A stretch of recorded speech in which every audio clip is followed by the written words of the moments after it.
you! You're scared. And you should be. This is not your company anymore. Leave the cheek of CM Punk.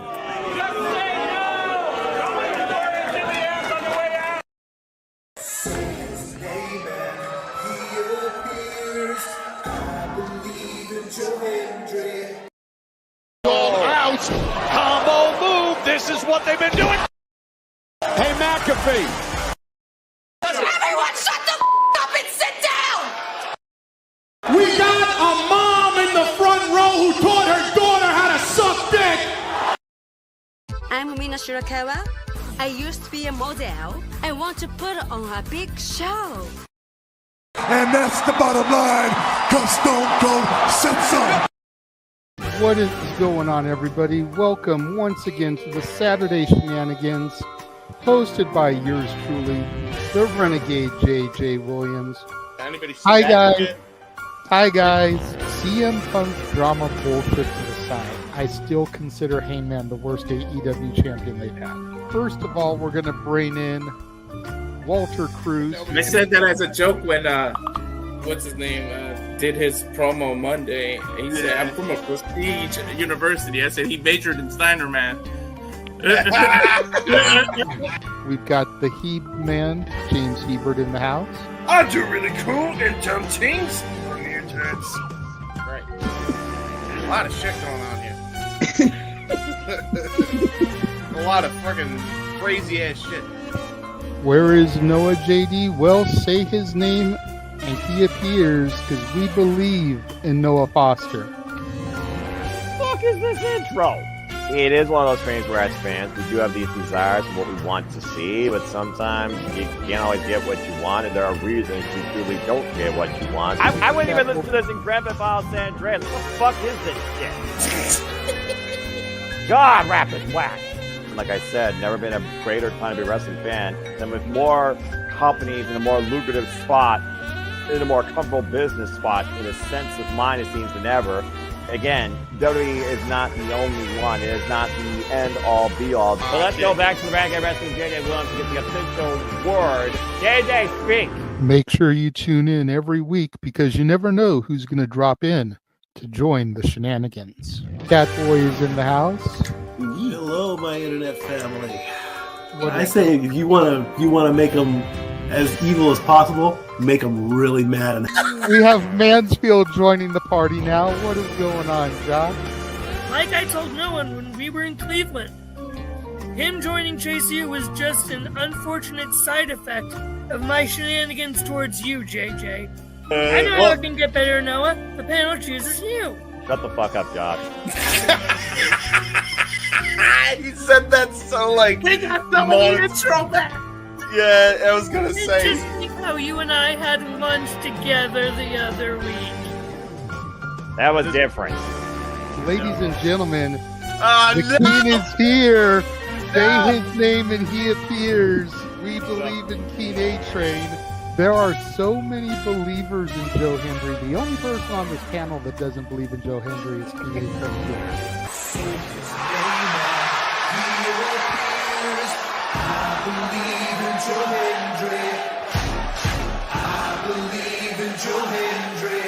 Tell the world why you do not believe in Joe Hendry.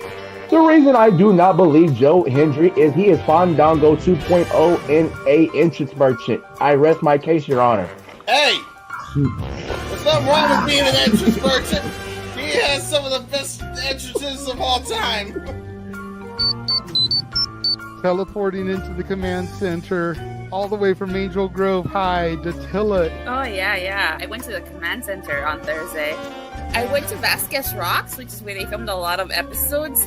Somebody actually climbed to the very top of those rocks. I made it halfway. I was like, I'm not going up there. Definitely Toni Storm versus Mariah May. That's the one match I probably am looking forward to the most. I really like the story. I'm familiar with All About Eve, so if it plays out that way, I kind of know how this is gonna go. Say goodnight, Datilla. Good night. James, you did say his name. So he shall appear, ladies and gentlemen, the first time on the Shenanigans. Jeff Meacham is in the motherfucking house. Ah! All right, we're coming in hard with the botch. All right, fucking hell. It's good to be back. It's good to have an opportunity to talk to the crowd on a Saturday. If you want to have yourself stomach through it, you can go back and watch when the Main Event Mafia took over Impact. That's what James is talking about. So if everybody just joined us, we're talking about people sedating people, attempted murder, boys, and tips. Welcome to Saturday Shenanigans, everybody. Aren't you glad I'm back? Welcome back, Devin. Cool. And we are back on the air with the regular weekly moderated insanity known as the Saturday Shenanigans. Did you miss us? Because we're back. Here we go again. Good Lord, what the hell is in store for us now? Again, incredible shout out to Brittany Blake, the Pole Mania champion. For those that did not tune in, you can go check out the interview. There'll be a link in the description down below, at least at my channel. And you can also find it, of course, in all of our channels. So please support Pole Mania, follow Brittany Blake on the socials. And thank you again to Brittany Blake, the Pole Mania champion, for the incredible hour of insane interview time. Yeah, 100%. An hour plus of her time. You know, she was worried about how late we were going to go being an East Coaster. I try to be respectful. I would try to be respectful. You know that. Oh, I know. That. Why you think I was the one that kind of helped, as always, steer it back to the station. And honestly, we probably could have continued the conversation. Wonderful individual, free spirit, freelancer. I wish her nothing but the best in all of her matches and outside endeavors. And I honestly hope one day I get to call her in Stardom. Well, while you try to steer us back on the tracks, a gentleman who likes to take us off the tracks and head into the icebergs, Charles, is with us. Oh, crap. What? Hey, now what's that supposed to mean, JJ? What's that supposed to mean? When I'm usually in the hot seat. I'm not in the hot seat tonight, which means if you yahoos get on my bad side, I'm going to start that timer. First of all, that's mostly Walter that causes the problem. What does that mean, Charles? Me and you and me and Walter are always on the same frequency. Sometimes scary. Case in point, what happened at a No Surrender. We don't talk about that. I'm just saying, that's scary times where it happened. Damn it. I love how I was able to get a Blue Thunder Bomb joke in on you while we had her on the air, too. That was so good. By the way, that was awesome. Thank you for that. That was great. That was great. And of course it was great. I'm sure who else found it great is she's yours, she's mine, she's our Canadian friend, Ash. With Daryl. Cheryl. Cheryl, excuse me, the red one. Botch. Nice job, Noah. And red black cat, damn it, Hiromu Takahashi, no longer Japan. Get off my freaking case. Anyway, hello, Ash and Cheryl. Hello. How are you? I'm good. This came in Tuesday. Wow, you literally just got it. So now you got Daryl and Cheryl. Good grief, it's a trio. JJ, Daryl's not lonely no more. It's connected to Hiromu Takahashi, Ticking Time Bomb, Shinyan Pro Wrestling. So that's how I know. My friend SC also has them both as well. Oh, this is going to be fun. I can already tell. Oh, yeah. I see Safet's in the chat. It's Saturday night. You know what that means. It's Shenanigans time. And thankfully, I'm not in the host seat. I would say it's a great thing on every Saturday. Oh, Matt's Lord. here. Safet saying that he loves when we go off the rails. Of course everyone does. Hey, it makes for good, clippable television. We're doing it for the content. Yeah. Content. Content that pisses me off more often than not. No, it's probably going to go crazier in May, though, when, Hey, speaking of going crazy there, Charles, we have the other half of the Canadian connection. Oh, God. Nick is here now. Don't do it. We haven't done anything yet, Noah. You put that phone down. Put the phone down. I know what we're dealing with. I know what we're dealing with. Do it. Nothing has started yet. Put it down. Push me. I dare you. Go down. It's not down. It's in the hand. How are we doing tonight, Nick? Toga, toga, toga, toga. What? Random. Togas. Toga party. Are they I was still- going to say, wasn't that the chick Brittany Blake said she wanted to wrestle? Well, no, I meant like a legit toga party. We should all have a toga party. Maybe no. for Halloween. And Yeah, nope. That was the name of the I don't want my athlete. titty left out. No thanks. Kitty, baby, back ribs. Okay, we don't need Noah pressing the start button, y'all. Come on. See what I Put mean? it down. Down. Don't Just stay there. You're pushing it. And we just started, guys. Come on now. Seriously. Let's at least get into the first topic first. You know, I mean, again, we've got a few different things we're going to discuss here tonight. You know, WrestleMania outpricing. They tried to do a discount this past weekend. No new tickets sold. Starboy Charlie looks like he's WWE ID bound. He had a tryout and apparently worked the Evolve tapings. Rumors going around via Ringside News is that he was offered a contract. Careful So with that shout out source. for him. We'll be talking about that a little bit. Of course, what is in the box that keeps moving around from Raw to SmackDown on WWE TV? Do not open until Elimination Chamber. And then our main event for the evening. Last night at House of Glory saw the return of a very divisive personality as JD from NY206 returned to the company. Oh boy. Lots of people are unhappy about it. I have seen people say they're no longer going to be watching House of Glory. I was literally in a space today called FJD from NY206. Damn. Listening to people go off about it. So we will definitely be talking about that in our main event. But JJ, may I say one thing before we start? go ahead. You know what? You can put the phone down. I'm going to say something nice. Y'all did a sick job on that interview with Brittany.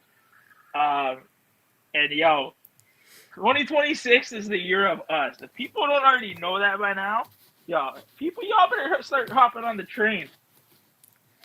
We're out I here agree making 100%. moves. I agree 100%. You know, I actually asked some of my friends at work of the African American persuasion, considering all the moves that we're making and considering the post that I put out this year about how this was going to be our year, bookmark this tweet type of thing. If me going on social media and using the Puff Daddy quote, I thought I told you that we won't stop, would be in bad taste considering everything that Sean Combs is going through legally. They advised me against doing it, so I haven't. But to Nick's point, like, that is what goes through my head every time I keep getting a reply, an email, a confirmation for one of these interviews. It's just that, you know, from the beginning of the Only You remix, I thought I told you that we won't stop. I thought I told you that we won't stop. Because we're out here making those moves, man. So to Nick's point, if y'all ain't on the gravy train yet, it's still early enough that you can jump on. Whether it's the gravy train or the crazy train, jump aboard. Because once we get into March, if you ain't on this train, man, you've missed the boat. And then Get to subscribe and don't just watch on Twitter. Yeah, and like, yo, we're only in, guys, you have to think about this too. We're only in February. Like, the year's not, we got 10 months to go of 2026. He's like, yo, hop on. Welcome to the shit show. And for once, it's a good type of shit show. You know, because we're out here, we're making those moves, man. All the work that we've been putting in for the last few years since we've been doing these shows, since Open Mic Night began on a whim after a TNA pay-per-view to spiraling into what it became to spiraling into the shenanigans, like all the hard work is finally starting to pay off. So jump aboard if you're not already, because it's going to get to the point where there ain't no more room on this train. And all the people on here are the ones that deserve everything. So, but that's a very valid point, Nick, and I appreciate the kudos for the interview. Thank you. All right. Very good. Thank you for that. That is fair. So let's go ahead and start with something lighthearted. What is in the box? We saw this random box pop up on Raw Monday night. I didn't see NXT to see if it got transported to the Performance Center, but it popped up again on SmackDown. It did not. Okay. What's in the box? What or who do we think is in the box? What's in it is desperation. That's for damn sure. Well, no, it's a good talking point. It's something to get water cooler conversation generated, which is kind of the whole point of this show. Well, we are water cooler talk.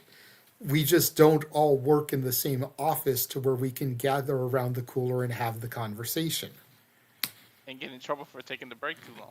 Exactly. I'd probably be the boss's assistant and have you all fired or reprimanded to human resources, honestly. The thing says not to open until Elimination Chamber.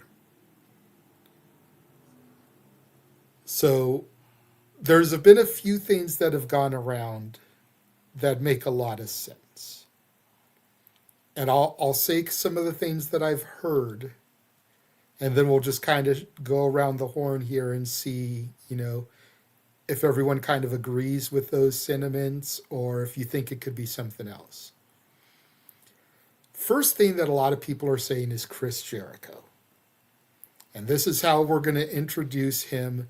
Box will open, break the box down type of thing. Instead of the walls down, the walls of the box could break down. In a quite literal sense for him to re-debut. That way he's still, able to participate in the road to WrestleMania. Fozzie's tour ends this weekend. So come next weekend in the Chamber, he doesn't have any more Fozzie tour dates. Could make sense. Something that I threw out there in a couple of chats, and I only put this out there to be funny. By no means do I think this is what it could be, although WWE is known for shitting the bed and doing stupid shit. I said it's Big Dick Johnson, and that way you get a dick in a box. Go into the SNL skit. Almost spilled my drinking. Throwing that to the side because, like I said, that's a ha-ha. I only did that to get reactions out of people. And the reaction I got from Ash is exactly what I was expecting.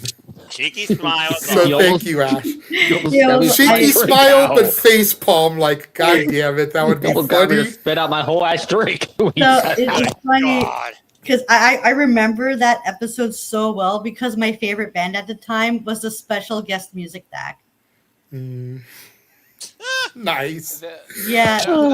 We lost Nick. Let's tell you, 14-year-old Ashley just only tuned into Saturday Night Live just to hear Fall Out Boy perform. And when I heard that skit, I was busting a gut laughing. I was spending the night at my grandma's, and my grandma went upstairs. She was like, "What the hell are you laughing at? That's so funny." I'm like, "Oh my God, grandma, it's just like the funniest shit ever."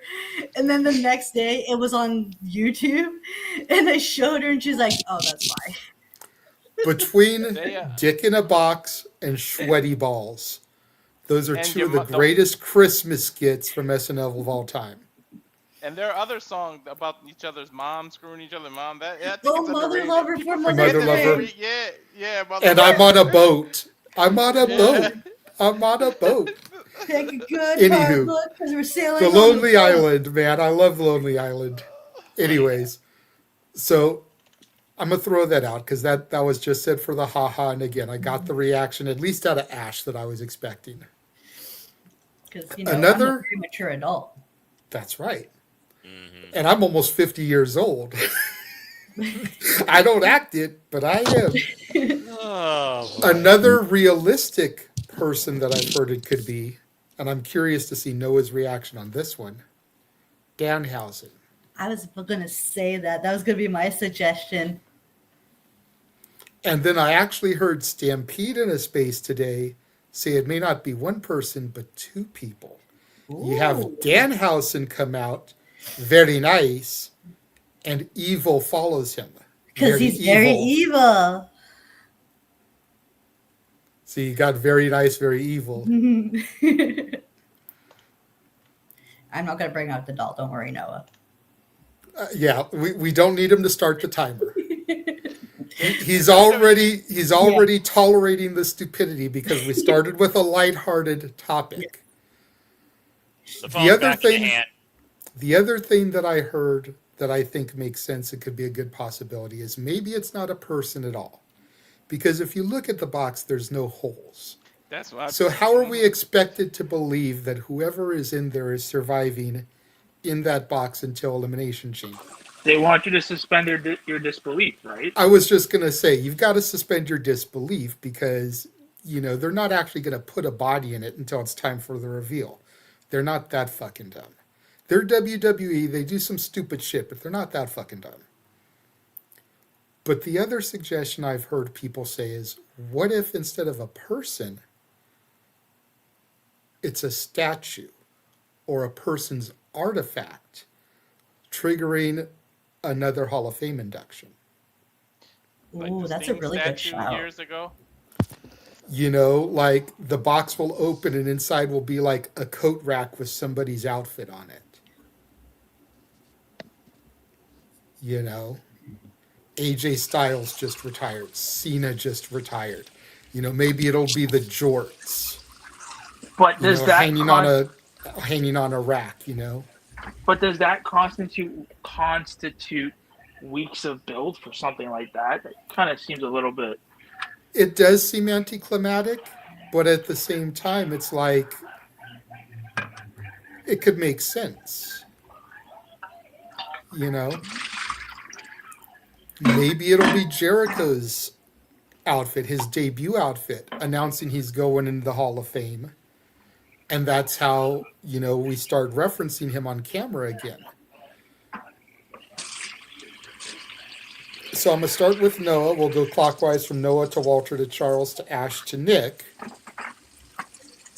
I know you don't tune into the weekly products, sir. I know you just go to WWE clips or matches, whatever it is. I'm sure you've seen the box. What do you think is in the box? The unsold WrestleMania tickets. That being said, we'll get to that momentarily. That being said, if it's not Seth Rollins or Chris Jericho, I could give two shits. It's got to be something related to Chris Jericho returning because he's always been the master of character reinvention. And Lord knows there's a desperate plea for Seth freaking Rollins, I'm sure, to be part of WrestleMania to push the only other story they got, it seems. So maybe it's something about him. But again, do the Masked Man and the box have a connection? I don't know. But again, if they just pulled this box out of nowhere, literally this past Monday night on Raw, and it's only been in existence for a week, and it's supposed to be open literally the following week. Let's not forget next weekend, bruv, is the Elimination Chamber. It's got to be something set up big for WrestleMania or something to push into WrestleMania, considering there is nothing before WrestleMania, before the daggum after the daggum Elimination Chamber. So, yeah, if it's not a desperate plea to push WrestleMania tickets related to Chris Jericho, it seems, because I can't think of anybody with the song Box, the name Box, a celebrity that comes on from a box, or somebody that can fit their whole body in a box, then I freaking don't know what's in this damn box. So, maybe honest to God. 20. It's Tommy Dreamer. He's the man in the box. Or it's a freaking original Xbox with freaking sold by Dwayne Johnson. I don't know. But yeah, it's got to be something to push the WrestleMania narrative. At this point, if it's not that, It's a desperate plea for attention in WWE because right now they need all the attention they can get. Walter? It shouldn't be a human.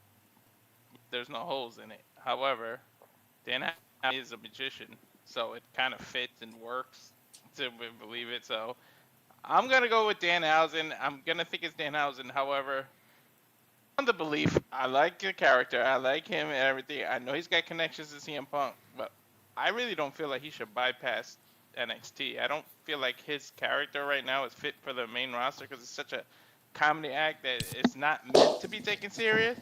And I don't think you want to throw that onto the main roster right now with WrestleMania being so close. So I feel like he should have went to NXT. But, you know, good for him if he bypasses it and gets to put it in.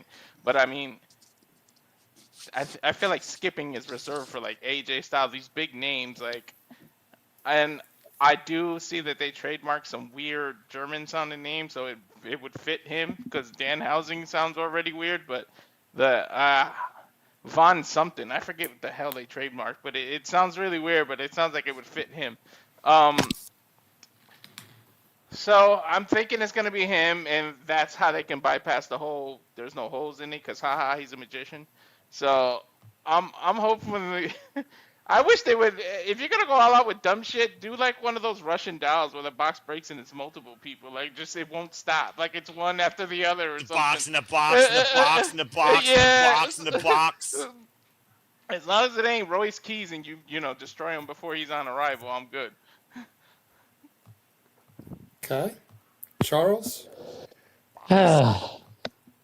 And the one thing to Walter's point about Dan was skipping NXT, him being on the main roster, R-Truth is still there. You mean to tell me they would not do something with R-Truth or Danhausen? That would be gold. That was literally right there in your face. It's so great. Yeah, and since it's R-Truth and you can't really say dick, now you can say balls in the box because he keeps talking about rumble balls. Or Nick Aldis for some reason. But for real though, I don't know. If it's Danhausen, yeah. But I don't know the people of Chicago is going to be happy if otherwise if it's not Jericho. Or somebody important.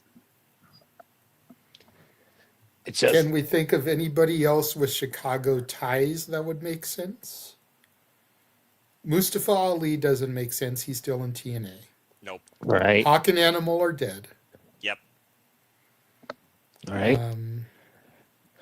It wouldn't be Colt Cabana, that's for damn sure. Nope. Don't say names because then you might pick mine. Don't say any names. Punk and AJ are already on the show. Yeah. Those are the only really big Chicago names that I can think of. And besides, Jericho debuted in the company and Chicago, so it was like the only other one that has debuted there. I didn't think about that. Okay. Well, it makes Ash? sense, but I don't know. Ash, it's on you. Yeah, the only person I can think of like that makes sense for it to be like coming out of a box because like how absurd and wacky it is was Danhausen because that's pretty much what his thing. He's crazy, wild, zany, and plus he doesn't need holes. He's a demon character. He's supernatural. They don't need air. You know, and you mentioned a demon character. Could it be somebody like Danhausen that brings the demon back out of Finn Balor? Ooh, I would love that because, oh my God, when I heard that old school theme, I'm just like, oh my God, is that what I'm hearing? I'm like, Mom, is that what I'm hearing? Is it? And I'm like, oh, hell yeah. And I'm like, and I almost threw out my back doing that, and it felt so good. Enjoy it while you can because Death Rebel still exists. No, do not put that evil in the ether. Do not make me bring out the This dome. is the WWE. You know it. Okay, Nestor says it's that's Mark real Henry's evil. son. Not The the hand skull. is back. It's you, Nova. You're the real evil. Sometimes the evil within comes out. Somebody needs to arrest these Girl Scouts, man. These fucking cookies are drugs. They're drug dealers outside of stores. Damn it. Wait, are the cookies in a box or are they in a bag? Jeez, my wife. Look what they made my wife buy. Okay, look at box. Well, I know what's in that box. How are those actually? Because they sound like they are really good. Dude, these peanut butter patties are fucking banging. Oh, the tagalongs? Tagalongs, yes, that's my okay. Now you actually got my appeal for something that is actually interesting to me because tagalongs are Lee, I'm only eating my flavor. Yours are over there. I didn't touch them. Tagalongs and the s'mores are like my go-to. Right now, Walter's trying not to get in trouble. My dad used to like the Do-si-dos, the peanut butter like sandwich cookie, but I always preferred the tagalongs. I'm just gonna keep sticking to my Oreos though. They're cheaper and they're easier to open. But anyway, And you again, can find those year-round. Yeah, right. But seriously, do we really think that this box has a chance to push WrestleMania interest? Like, how do you make a box interesting in only 2 damn weeks and not fuck it up? You put Again, Girl Scout cookies in them. You get people talking about it. The fact that there's no holes, can it be a person? You don't know there's no holes in the roof or the back. That's good. Nick looks like he's losing his shit. He wants to speak so badly, but He wants to come out of the box. That's how you do it. Like as stupid of a gimmick as it seems, Noah, it's accomplishing its mission because Spaces All Week have talked about it. Video podcasts all week have talked about it. We're talking about it. Mission accomplished. Go ahead, Nick. I'm gonna answer this question. Thank God nobody took my answer. It's not Kaya McKenna, Nick. No, it's not Kaya McKenna. She's coming, in 2 weeks? It's not Kaya. There's one name nobody has said. And I'm going to give you guys this by asking you a question. Who was the halftime performance at the Super Bowl? It was Box Bunny? What? Put I the bet bunny you- back in the box. I bet you in the box has something to do with Bad Bunny because it goes into what we've been speaking about or our next topic of ticket sales. Their ticket sales are not where they should be. What would happen with all the publicity that Benito has had, that Bad Bunny has created since the Super Bowl? You announce Bad Bunny there, he's pushing tickets. That's a fair shout. WWE is so. And remember, Walter, there has been reports that he is on his way back sooner rather than later. So why not?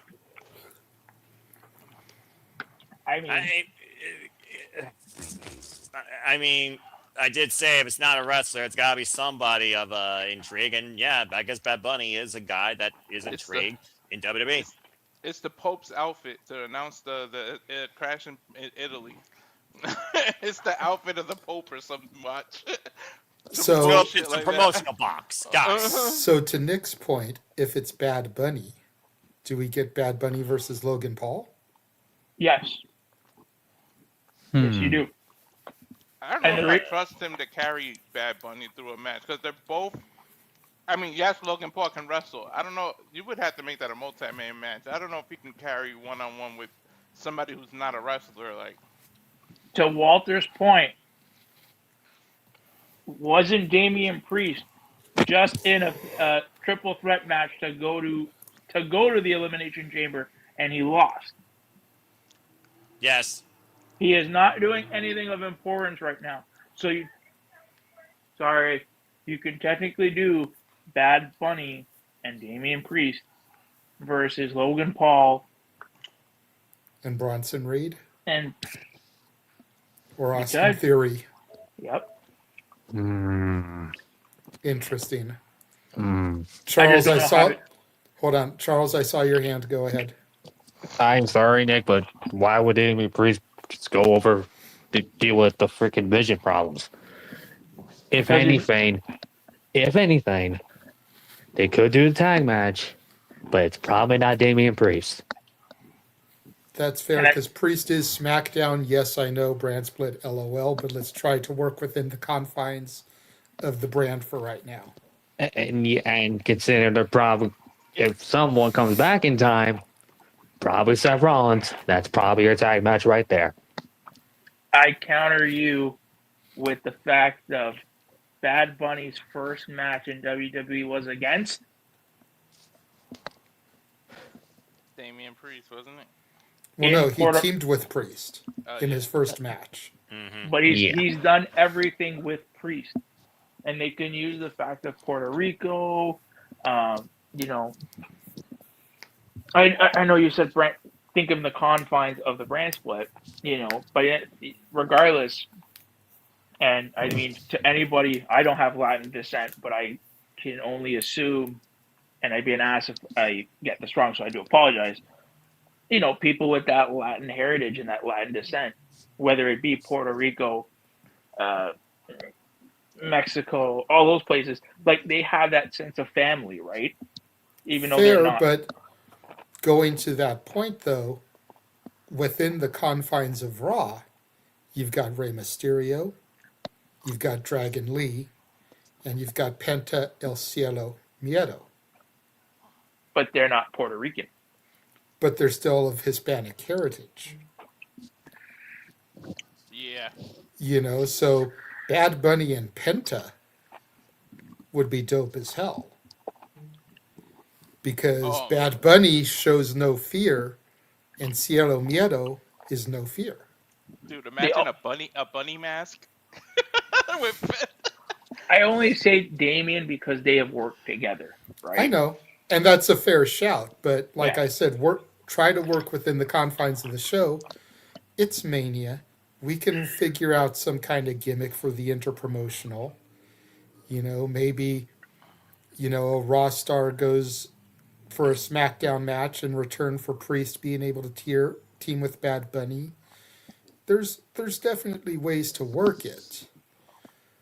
But just thinking right now within the confines of the box, so to speak, you know, Mysterio, Dragon Lee, Penta, all these are names that they could use that currently have no plans for Mania. Yeah, we may get Ray versus Dom. That's a possibility. Or Ray Gunther. But that still leaves Dragon Lee and Penta up in the air. Dude, now that I said that, I want a bunny mask. Can you imagine a Penta style mask in a bunny shape now? Them shits will sell like crazy. Just steal the one from the Y6 for Ramblin' Rabbit. Right. I saw your hand, Charles. Go ahead.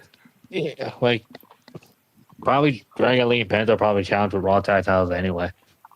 So that's why if they're on the show. Yeah. I mean, they could always save that for the Raw after Mania, because I have a feeling we're going to get the Usos versus the New Day. Yeah. I got a for the 555th time. I was just going to say that for the 1,000th time. Oh, I really feel like we're getting overhyped and saying all this shit, and it's going to be something promotional. Like, it's probably the robe of the king and the queen and the scepter and all that, and they're going to announce king and the queen in Saudi Arabia again or some shit. Like, or they're probably some 2K26 promotion. Right? It's the unveiling of the 2K26 cover that they haven't shown yet. Like one of they already did. They haven't shown. But he did. I know they've shown some, I'm saying, but they might have shown some new version. There's a box edition that holds all the freaking editions of the WWE 2K6 video game. With all Triple H front and center in front of your face. That's literally it. Yep. With his nose being AI. It'll be the $250 collector edition of WWE 2K26 in the box. Yeah. God damn it. Is he wrong now? His nose, dude. He's ashamed of his nose. I would like to know chest. Oh God. Yeah. I'd like to know, and I mean, this will probably, asking this question, we could probably go through a rabbit hole with it. Probably. But like when they're sitting in creative, who thought that this was a good idea? Like I wonder who sat there and said, "This, let's do this"? We're sure they're not using AI, right? They thought of shit like this because they're thinking of shit to put in that Netflix show, Unreal or whatever. They're starting to think Yeah. of that. That's what it is all the time. That's actually a fair shout, Walter. Yeah, the theme of season 3, the box. Dum dum. The cube was a more valuable box commodity as a game show than this box will be in WWE. As long as it ain't the egg from Survivor Series, I'm good. I mean, it was the Yeah, only no time gobbledygooker. it was the only time that freaking, the golden egg gave Austin Theory pressure to actually be relevant. You know, if it is Jericho, though, to Nick, you asking who thought of it, I would say he did it himself. If it's Jericho, then I think he would have said, I need to do something I've never done or something. But if it's anybody else, I don't know who the fuck thinks of that shit. Like I said, if it's not Jericho, it's a waste. If it's not a promotional stunt to push WrestleMania tickets or talk about the next event, then it's just something to cause attention that will probably have more backlash than actual worth interest. But we should preface by saying, right? I know that we're kind of like really shitting on it. If you out there are watching this and you like it, that's cool. I'm glad that you like it and glad that it's something that you're being entertained with. It's not for everybody. And if you're looking at it, we're just giving you our opinions here. If you have a box fetish, I feel sorry for you. But like, you know what I mean? Like, I don't want it to come off as we're all just shitting on it, because I mean we are, because it does sound. Some of us are, and it does sound a little bit far fetched. But if you like it and you enjoy that shit, yo, all the power to you. Everyone's entitled to their opinion, whether it's in a box, out of a box, or with a box in hand. But the bottom line, is the box interesting to me? The answer is no. Again, I think a lot of it has to do with what's inside of it. There's ways that it can shit the bed. As long as whatever is inside it delivers when it's unveiled, I'm fine with it. That's why I don't get so quick to... That's why I don't get so quick to pass judgment on stuff, is because it's like, I'm going to wait and see how it plays out. Yeah, definition of assume makes Then- that you and me. Then I'll comment on whether it was good or not. I'm only going to comment if I need to comment. I got better things to worry about than what's in a box. Well, you'll be doing the commentary on the watch along, sir. Right. Do you guys think Danhausen is a big enough person, like enough people that weren't AEW diehards know who he is, that he'll get the reaction that they need to get to make this work? Well, Or we're in is it gonna be Chicago, so honestly, a broomstick can get a reaction out of that city that might as well be burned down to the ground, considering how much wrestling has overinflated it. Look, I think more WWE fans watch AEW than we give them credit for. Oh, I agree. Closet You know? AEW fans. I would be willing to bet that there are more people that are WWE fans that are like me, that watch both programs pretty regularly, as opposed to the ones that are just WWE and nothing else exists. But there's a difference, JJ. You're not out here fucking ripping it to pieces on a weekly basis. Exactly. He's living mentally better. You know, some people could actually learn a thing or two about that. Shit, AEW's been on fire. They ain't nothing to rip. Well, that's debatable. You know, It's again, subjective. exactly. Everything is subjective. You know, do the Young Bucks really need to be the number one contender to the tag titles? Is that a conversation for the night? If not, move on. But I'll answer the No, question. Walter said that there's nothing to really criticize, and I was just bringing up something I could criticize. Fair enough. You know, and it's not even my hatred to the Bucks. I said this in a space the other day. If they're not going to put the straps on the Bucks at Revolution, there's no point in them having the match. And I feel like the Bucks haven't been face long enough that if they put the straps on them on Revolution, it's going to have a counter effect, and they're going to get booed. Yep. So you could have put either of the other teams Private Party or the Rascals in that match? Hindsight, but stay tuned for more thoughts on that both on Slip.stream come AEW Revolution as we keep things inside the box. Which I will be at. Whee, yay. Oh, you're going to it. I am. Well, I'll be damned. Have a great time. I wish I I am could go to going an to Revolution. AEW event, but they're in I need an fucking AEW Winnipeg. pay-per-view. Shit, here we go. Hey, Nick's not going to like this. I found out not only is the show I'm going to a Dynamite taping, I'm getting Collision too. Another Peaches. All right, she's all set. Hey, first of all, the go home to And- friggin' Dynasty. And before Charles says anything, if the rumors I'm hearing are true, Nick, you're going to get Wrestle Dream. I know.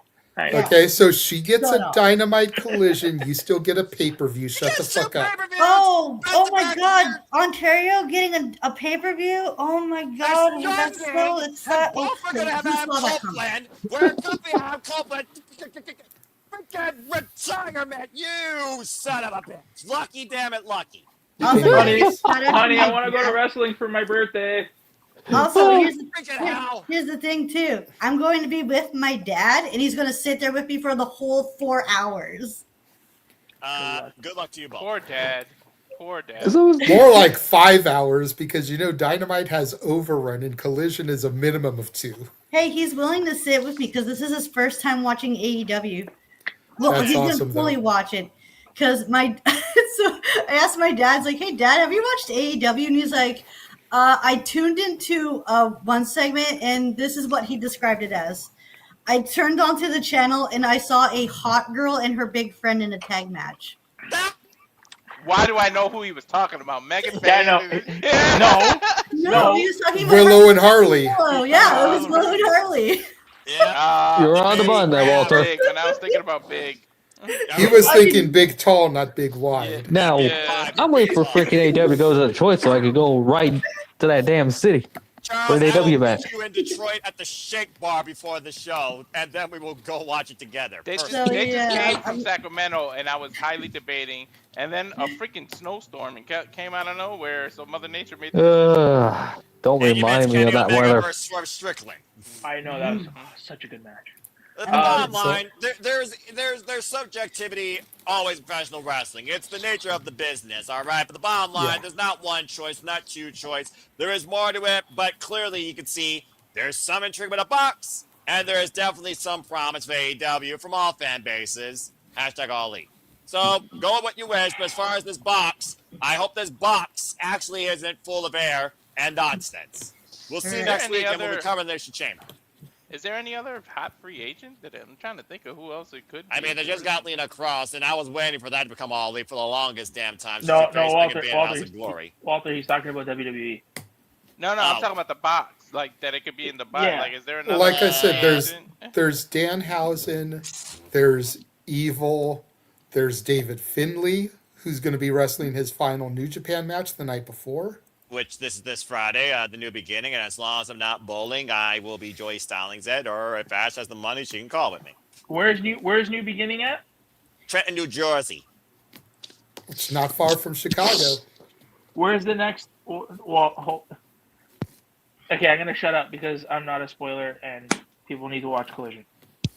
And thank you for that, because that's my Monday night fix. And again, we are #spoiler free for Collision, SmackDown. Been long enough. Sorry, Ash. Y'all can go watch it at WWE Matches on YouTube. So there's a few people out there. It could be an NXT call-up too. Yeah, I know, but one thing I think of when I think of Chicago is I think of the Mob. Tony D. I thought Tony D was in a feud still. Yeah, he's trying to kill Dark State. Good luck with that losing battle, which I guess they're probably going to come to match at Vengeance Day. I know, but it's just something that came to my head, It's fair.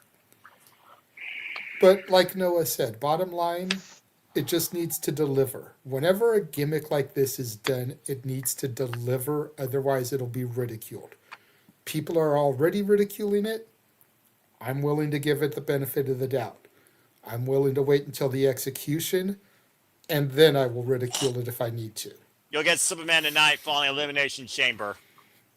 Just be somebody named Richard, so it can be a dick in a box. God damn it. Hey, Richard Holiday was at NXT. Will you fucking stop that? God! JJ, never bring up Big Dick Johnson ever again. I hate watching that time period, that whole entire thing. I know, but to Walter's point, Richard Holiday was spotted at NXT in the crowd. So, let it be a Richard. I can't see why he would go to the main roster instead of NXT. He definitely shouldn't bypass. Danhausen already is questionable. But, could it be Leon Slater?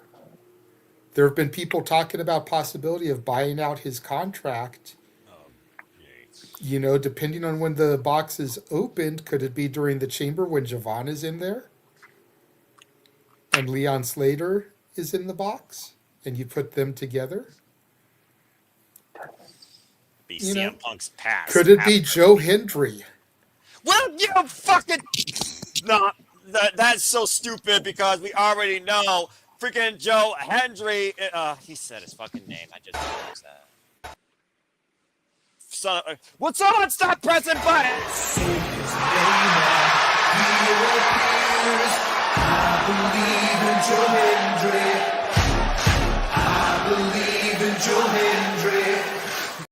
So close, so damn close. Hey, he has come out of different predicaments in NXT every time they say his name. So a box would just be the next step. He literally came out of a crate. He literally came out of a crate. That is so stupid. Floor crate. So that is so stupid considering What the fuck? Thank you. That is so stupid considering he is the actual NXT champion. Damn it. And he did just get serious last Tuesday. I mean, he beat the shit out of him. Yes, Charles, I see your hand. Now, if it is Danhausen, if we see the crate not out to the night, and then we see the World Heavyweight title match, if that crate shows up on the stage or something before the World Heavyweight title match, like, well, that's Danhausen. That'll be the indicator. But what is Dan? Like, listen, okay, again, if people like this, it's fine. But what is Dan? We have a WrestleMania to sell. What in the God's name did Danhausen have to do with anything? Comedy relief. And also it's CM Punk, so hey. It's what I mean. They're known to be stupid. Danhausen is going to host WrestleMania. Again, we need a Truth in Him segment. Please. That'll be just worth anything on SmackDown entire week. Danhausen and R-Truth, it'd be D-Truth. Yes, we need that. We need a tag team. And nothing but D-Truth. We now need a tag team now. That happens now. You're thinking of the Girl Scout cookies. Here you go. We need a tag team. I can't believe how much the word box became relevant in literally less than a week. We speak nothing but D-Truth. That's gonna be the thing. Dude, that'll be an elimination You're chamber. part of the problem with America that can't write a letter for their damn lives, speak with emojis, and have broken English. That would be a good drinking game. Take a shot every time they mention the box on WWE television. I'll stick to Mountain Dew. Thank you. Thank goodness. I'm gonna put my age on here, but there was a channel called The Box where you could literally vote music. I remember that, the music videos. Yep, it was because it was a video jukebox. So you call in, you punch in a video number, and your video would play. We're just calling services. Why don't we just talk about Jack in the Box, man? A restaurant, a box. It was nothing but UPS, big box truck. Everything's a box now, apparently. A box is the most important thing right now in America. I'm not sure about I'm holding the box right now. Oh, you know what could be in the box? Jeez, you know what could be in the box? Jesus. TNA's knockout division. Damn. But also probably accurate. Well then. Like I said, mean, you do have Ariana Grace, your current reigning and defending Knockouts champion. I like how JJ said it, not me. Don't do it. Don't do it. Fuck, he did it. He's doing it. Damn it. I just. Every time Noah we just see Noah holding that, like he's about ready to press a button, and everything just goes, "Bleh." So all get erased. Just want to wait to hold that damn phone. I thought about it. I see the big red button in the corner. That being said, stay tuned, folks. See if the box holds CM Punk's past next week in Elimination Chamber. Could hold the Blue Thunder Bomb. Speaking, I didn't say it this time. Can't blame JJ on this one. So speaking of the Elimination Chamber, let's go ahead and move into the WWE ticket woes. Because so many people are talking about how WrestleMania tickets aren't moving, how they're underperforming as compared to last year. They put them on 25% discount and didn't move any tickets. You know, a lot of people, and rightfully so, are talking about how WWE is pricing out people, and that's the reason. I think there's a little bit more to it than that. I definitely feel like that is a part of it, but I don't feel like that's the only reason. I think people are waiting to see the cards start to really come together before they decide to drop that kind of money. I feel like WWE fans have been burnt the last 2 years in a row at WrestleMania. 40 in Philly and 41 in Vegas, with promises that weren't filled. You know, primarily centered around one final boss, but other things as well.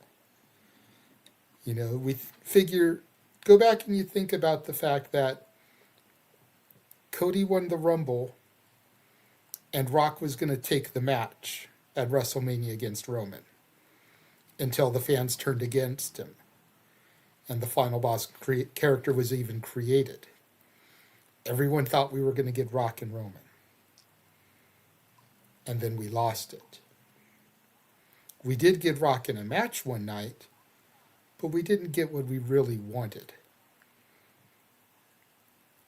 Then you fast forward, last year, John Cena's heel turn, Rock is part of the catalyst in the heel turn. Rock no-shows WrestleMania. Rock does nothing after the chamber match. I think a lot of fans are burnt. They remember that. And they're like, yeah, it's expensive, but I don't want to go and buy tickets and then not get what I really want to get. If you think about it, we only have one match set for this year. Just one. Punk and Roman. Liv hasn't even declared who she's facing yet. That's supposed to happen on Raw. Then we have the Chamber in a week. That'll fill up the other two matches. Then everything else will start to come together. You can start speculating on what you think will happen, but we don't know anything yet. We know one match. I ain't spending that kind of money for one match. Walter's not spending that kind of money for one match. You know, I think that's really what it is at the end of the day. Is that people have been burnt and there's no card. And we're almost into March. So we'll go around the room here, reverse order. So we'll start with Nick, then go to Ash, Charles, Walter, and then to Noah to fold things out here. Do you really feel that it's just the pricing Or do you feel like I feel that maybe there's a little bit more to it than just the cost? I think there's a little bit more to it. You know, I hopefully if people hear me and listen to what I'm saying, you know, I just want to preface before I speak, you know, I am an AEW fan just like Noah. I don't watch WWE, so I don't want people to think that I'm just bashing on the company. But you go around the horn to a lot of people. You know, JJ, me and you've been in a few spaces, one even recently, with two gentlemen that we know. You know, and he's even said, I mean, if you know who I'm talking about, you guys know who I'm talking about. He's even said that WWE is shit in the bed right now creatively. So I think, you know, ticket sales, yeah, it's the price, but I think the honeymoon phase for Hunter is over. And I don't think that fan base, either the fan base isn't liking what he's doing or maybe the views on the company they don't like. But regardless, it's not firing on all cylinders like people would have hoped. There's nothing interesting about the product. To my opinion, I don't think there's anything interesting. There is no interesting character. They've ruined Stephanie Vaquer, Jordan Grace. Like, there's talents there. Like, why haven't we put Penta and Phoenix together yet? Like, you know what I mean? It seems like creatively they're not firing, and that's only a few examples. So I feel like they're not firing on all cylinders. So at the end of the day, yeah, it's about money. But I think the creative needs a big boost, and I don't think you'll get that from now till Chamber or now till WrestleMania. I think it's just too far gone. I don't know if it's too far gone, but then again, I always call myself the ever optimist. I do think they're in a bit of a holding pattern, though. I think they're waiting until Chamber, and then it'll be pedal to the metal. You know, I honestly think the Bianca Belair thing really fucked him over. The fact that Bianca didn't get the surgery when she first got injured and tried to let it heal on her own, and then it didn't heal right, and they had to have surgery on it, I think really fucked him over. I honestly would be willing to bet money they were expecting to have Bianca in the Chamber to have Bianca and Jade.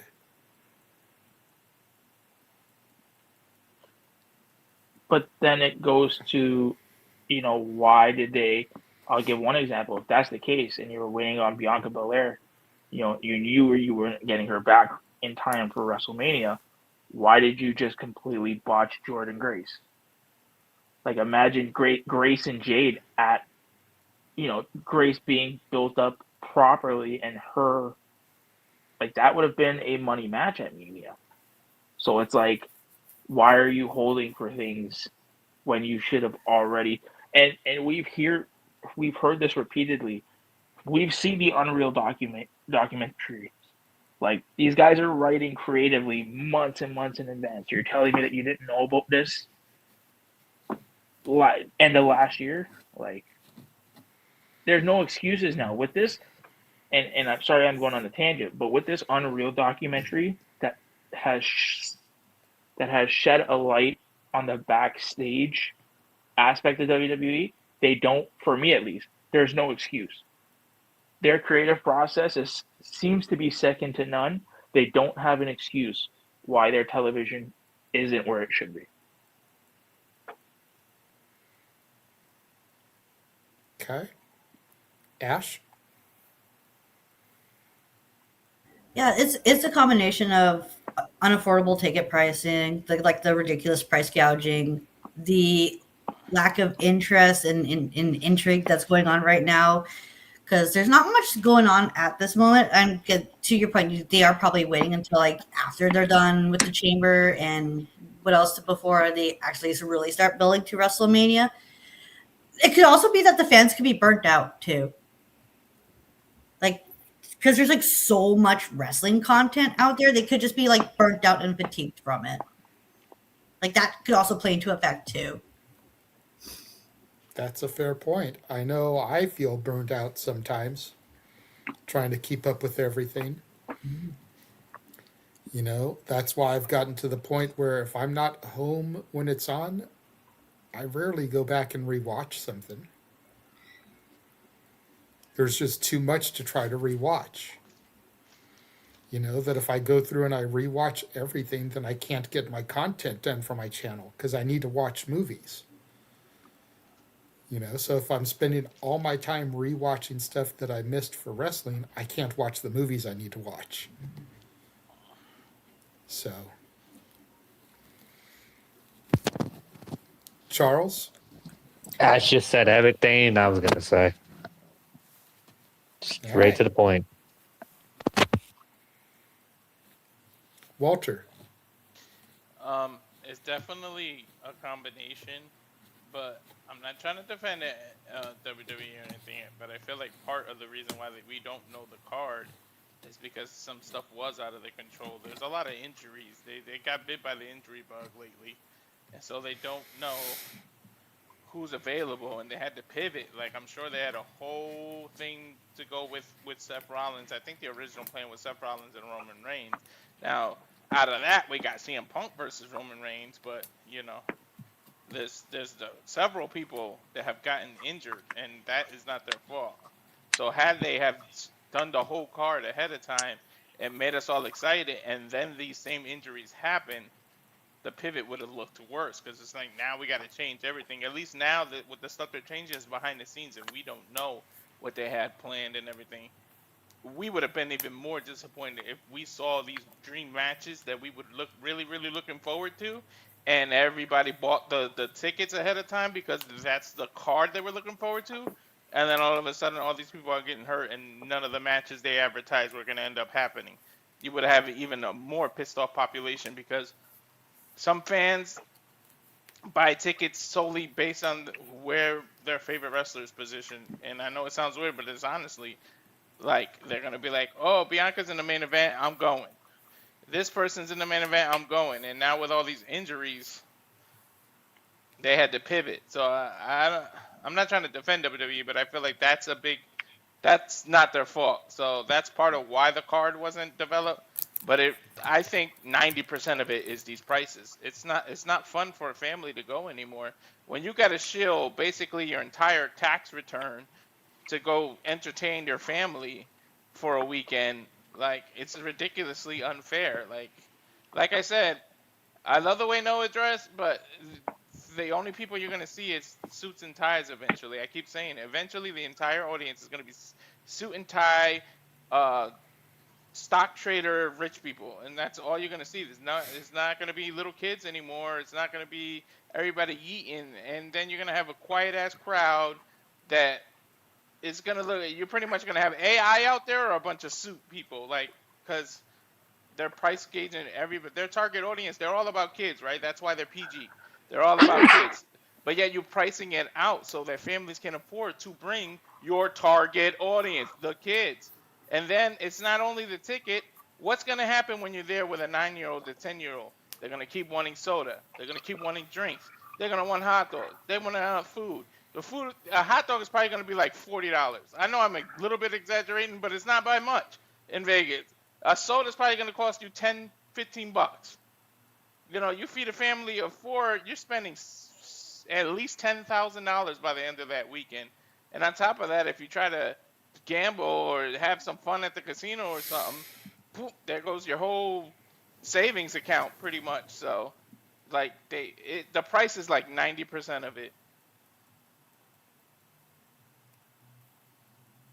and they can't keep doing that. They can't say it's for the children and that's why they're PG and they don't allow this and it's kids and it's family content when your target audience can't afford to go see said family content.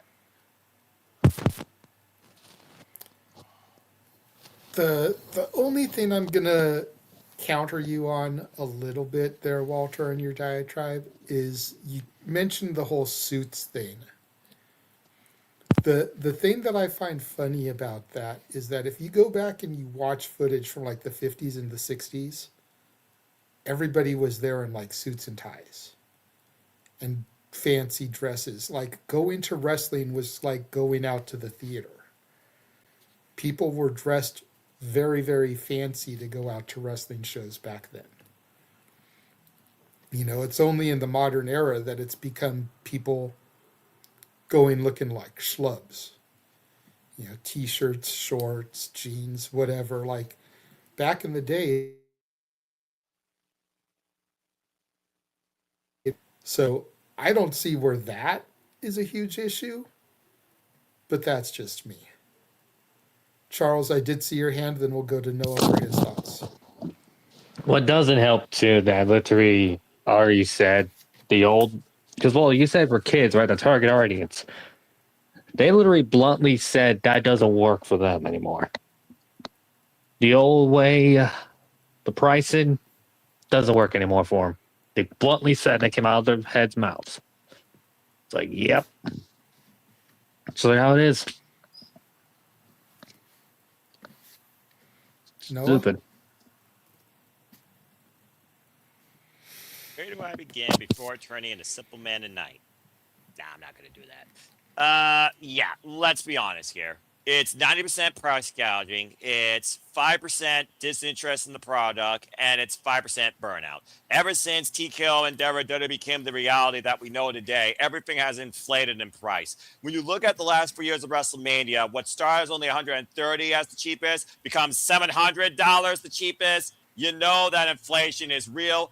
It's damn real. The fact of the matter that WWE is trying to make their live product so private as it's supposed to be so special to the point that they may not even allow watch parties within 50 miles of the venue shows how stingy and how over-glorified the WWE product is becoming when it's not even worth 2/3 of that damn dime. The fact of the matter also is that the wrestling landscape is so vast. If you try and keep up with everything or your favorite worker, you might get burnt out. Disenfranchisement is a huge thing right now that has literally created this unaffiliated community and the IWC. I think there's two different communities. One with a sense of brain, knowing the rest of the business is there, and there is no equal, there is no better, there is no loser. And the other ones that have their own island of relevancies that are waiting to sink due to an earthquake, as much as people want to see California fall off the freaking United States.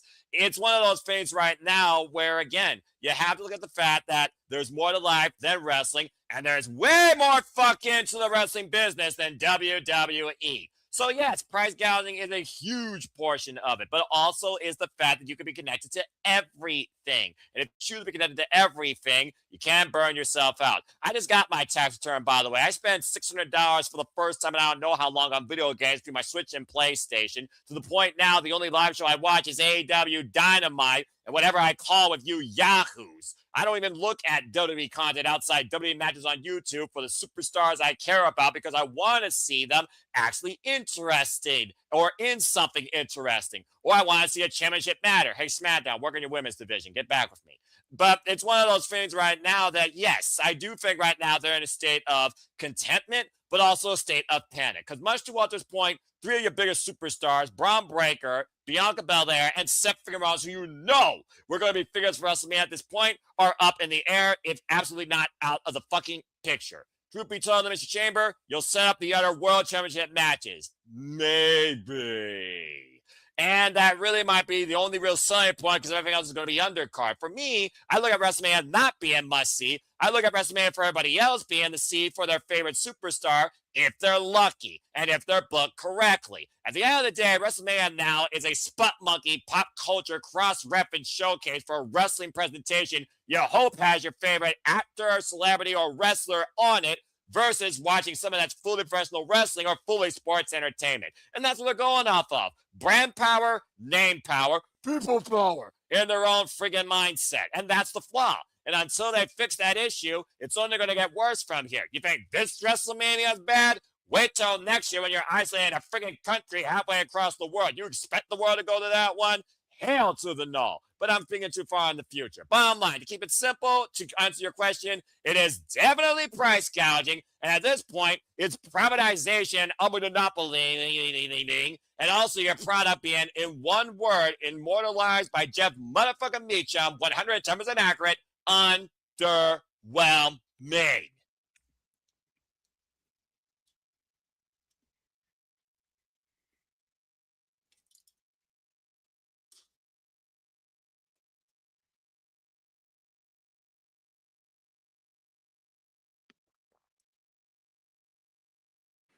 Is JJ muted or is it just me? He is muted. Yes, Walter. I think it kind of the first couple of dominoes to fall. The first thing they did was change the venue from New Orleans to Vegas. That can be seen as a money grab, like they were being greedy right off the rip by switching it back to Vegas. And I feel like that's just them being corporate greedy because you can make more money in Vegas than you can New Orleans, and they saw it to Vegas. And then the second one was they pre-announced that WrestleMania in Saudi. So part of this not buying the tickets could be people rebelling against WrestleMania because of what they're doing. You so that was the first smack in the face to fans, and then the other ones you're taking it completely out of the country, taking the fun out of it of going to Mania, and you took it to Saudi. So it could be just people kind of rebelling against some of the corporate greed and decisions that they made. That's part of the low sell tickets. Greed will imprison you, or greed will define you, and not necessarily in a good way. And some people wake up out of their wallets and realize that. You don't need a personal loan to go see a WWE show, even if it's for your child. Disappoint your kid. They'll live better. They'll learn what money is actually worth. All right. Especially in this day and age. And on that note, we are going to take a moment, run our watch long trailer. When we get back, we will be discussing Starboy Charlie. Stay tuned. And now for a taste of things to come.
Again, to families that are actually trying to spend money on their kids and offer them happiness, realize you don't have to put your entire wallet into it. Anyway, also Double or Nothing. Shout out to that being in New York City. Yes. As always, it's about students for the compass, embrace, celebrate, engage, pontificate, analyze, criticize, react, and watch along to all the wrestling.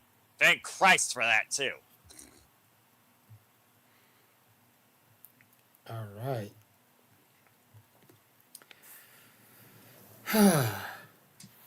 So this past week, WWE held another round of tryouts. Lots of notable names were out there. And it appears as if one contract has already been offered. Ringside News reports that Starboy Charlie has been presented with a deal. Says after the independent standout popped up at Friday night's Evolve tapings, questions started flying about whether he was just getting a look or if something bigger was already in place. Now there's an update, and it sounds like the deal may already be done. According to Bodyslam.net, WWE is continuing to scout talent worldwide for its ID program, as well as potential NXT and main roster contracts. Sources told the outlet that Starboy Charlie currently has a deal with WWE.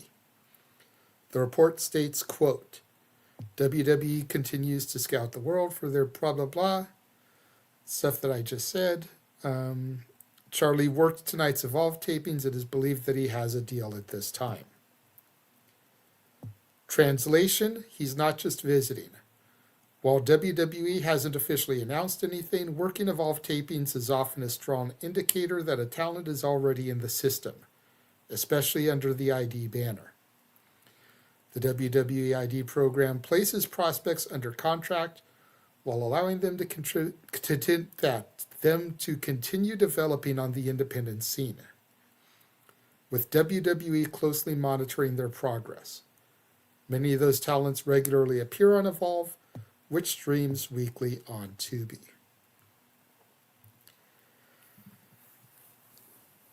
I'm happy for the guy. You know, I was a little bit bummed when he wasn't at GCW as previously announced, but now we know why. You know, it was originally supposed to be him teaming with YDNP, Busta and the Brain, to take on Vengador, Rey Horus, and Gringo Loco.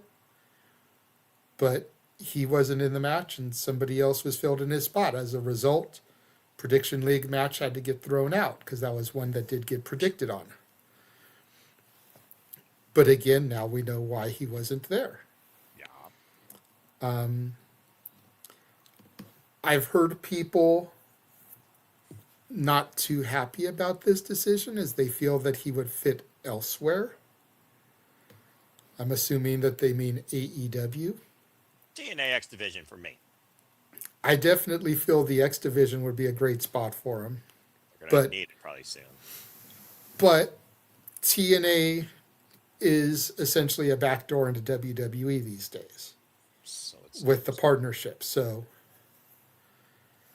when they say that they're not happy about him being WWE, that they think he'd fit elsewhere, that's why I tend to think that they're thinking AEW. Because TNA would just be a backdoor into WWE. I guess that's a fair analysis. But for those of you that are familiar with Starboy, what are your thoughts on this development? Are you looking forward to seeing him on Evolve, NXT? Will you start watching more now that he's on, if you are a fan of his? Walter, we'll go to you first on this one. I already, I haven't been catching up with Evolve in a long time. Like, I think since like the third week it was on, but I'm happy for him. Like again, I'm not loyal to one company. Whatever makes more financial sense for you as a professional wrestler and for your family and you making the money, go there. Go what makes you happy. Like, who gives a damn? It's your life. Live it. So no one else I'm controls it looking but you. Support the workers, not the company. Simple as that. Continue. Exactly. Support the worker, not the company. So we're going to be using that quote quite frequently when we get to the main event topic. Continue.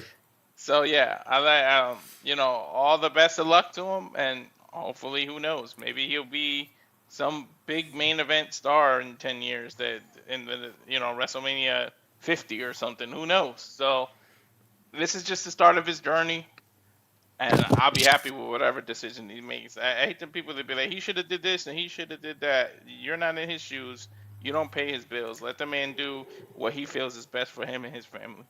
Damn right. There's a reason why I don't be on X or have notifications. It's amazing how much people believe how much power they have behind a keyboard, that they say this and they instantly control, dictate, or be judge, decider, executioner of someone's lives. Get a fucking life on your own.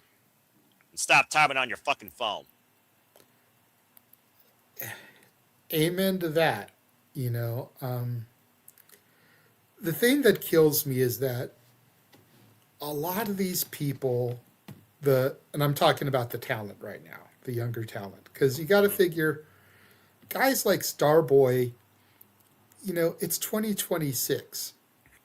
Was he born in the 90s or the 2000s? Like, seriously, I think he might be younger to where he was born in this millennium, you know? Look, probably right. But it's like a lot of these guys that are on the scene right now came up in an era where there was no WCW, where there was no ECW. Correct. When TNA was barely watchable. He's 23 years of age, so literally Yeah, so 2003. He's been in the business for 11 years. You know, so go back to 2003. TNA was turning a year old the year he was born. I think Ring of Honor was too. PWG was being born. You know? So it's like there's Yep. 2002. He didn't come up in an era dreaming of being in another company. No. He came up in an era where WWE was pretty much it. Correct. So his dream was probably to be a WWE superstar. And if WWE offered him an ID contract, he's fulfilled his dream. He doesn't even have to make it to NXT. He has a piece of paper saying he's employed by WWE. Dream accomplished. You know, we need to just start being happy for these workers. Mm-hmm. Ash, I'll go to you next. Starboy Charlie is a name I've heard about, but I haven't seen any of his matches. I'm going to say the same thing I say for like every people who get signed everywhere. Good for them. I'm happy for them. I hope it works out for you. And I just leave it at that. Because I am not bounded by certain letters, you know. It's so funny. I want someone to be like, what's your favorite 3 letters? I'll be like, joke's on you. My favorite promotion has 4 letters. JPW. Yeah. Damn Jinx. fucking right. But yeah, I hope things work out for him in WWE. And going back to your point about like earlier, it's just so funny. Like the like how certain fan member, like certain members of the fan community are happy for wrestlers as long as they don't sign with WWE. Because the moment they sign with WWE, they instantly turn on them, and it's just, and it's shit like that's why I say be a fan of the wrestler, not the company. Because if you are a fan of this person, you should be happy for them no matter what. And also, you know, just because they're signed to a company you like does not mean you have to sit through with that show. You know, there's this thing called Google where you can search up and find that person's specific match, which is funny because these are the same mofos who be like, oh, you don't know this match, Google search. But all of a sudden, they can't Google search for WWE. Yep. I'm just saying, keep the same energy. That's all I'm asking. All right. Yeah. Like, Again, that phrase is going to be repeated during the main event as well. So. Oh, I am well aware. I'm well aware. We are getting I'm getting ready to cook on the main event, but that's a whole other topic. But yeah, I get. Oh, I'm not saying like you shouldn't feel the way you do. Like, feel the way you do. I'm of the belief of, for pro wrestling fans, watch what you like, however you see fit. Because there's no right way of watching pro wrestling. Yep. But at the same time, if you are a fan of this person, you'd be supportive of them no matter what, even if you don't like the company that they sign with. And you can look on my Twitter feed. I say this shit all the time. I know you do. So a lot of times I like it. Yeah. If I was on X, I probably would do the same thing, but I also protect my mentality. But Exhibit A, the glamour, Blake Monroe, I'm happy for her. Still don't give a shit about your NXT, but I'm happy for her, and I'm following her journey because I want her to succeed. Again, folks, be about the workers, not the companies. Support the worker, not the brand. Because if it wasn't for the worker, you wouldn't have a fucking brand. Ever thought about that hot shit? And by the way, this is water. I'm not being like this vodka drunk talking my ass off right now. It would be hilarious if you were, Ash. It would be hilarious if you were. But It's yeah. weirder that you're drinking vodka out of a pure leaf tea bottle versus the bottle originally came in. What the hell? She's not Ash Meacham. That's fair. It's not Ash After Dark or Superman Tonight. The two people of those. Now, if those two people are on this show will be taken off YouTube. Yeah. So yeah, I'm happy for Starboy. Wish nothing but the best for him, and I look forward to whatever he does. If he gets called up on the main roster, or hell, maybe he would do well in NXT. Who knows? Well, I definitely think that would be the next stop for him, would be NXT after Evolve. But one of the best things about him is his entrance theme, which I know he's going to lose in the system, but he uses Purple Haze by Jimi Hendrix. Yeah. That's an interesting song choice. It's got the energy to support it, that's for sure. Mm-hmm. All right, Noah, you were very vocal, chiming in with your 2 cents during Ash. We'll let you go, then we'll go to Nick, and then we'll have Charles finish this one out.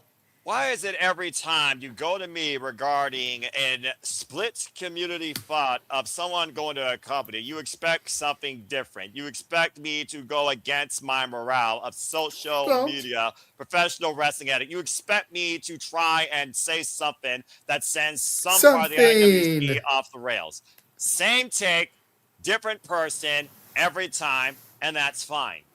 I don't give 2 shits whether you work in AEW, WWE, TNA, HOG, GCW, ROH, NWW, Stardom, TJPW, Sendai, Province, Rev Pro, Over the Top, Progress, etc., etc., etc. As long as you are doing what you enjoy, and as long as I continue enjoying what I enjoy. The Starboy Charlie, who I only saw a couple of prestige matches for, I'm very happy for the young man. Again, WWE is all about trying, keyword, trying to book the future with younger talent. Now, whether or not they're wrestlers or they're just collegiate athletes with an all-American background in gymnastics or maybe amateur wrestling, it's a whole different conversation for another day. Whether you're new, whether you're ID, whether you're Evolve, whether you're NXT, etc. It's one of those things, though, that, again, I'm never going to criticize a worker for going to this versus that, red pill versus blue pill. You're condemned from my freaking social media feed where I barely look at it as it is. I'm not going to do that shit. All right? Never have, never will. Hell, I barely follow any of y'all on freaking social media because I don't get involved in social media at all. I go on there to say, hello, fill out this prediction form, don't be a dickhead. And that's my polite way of doing it.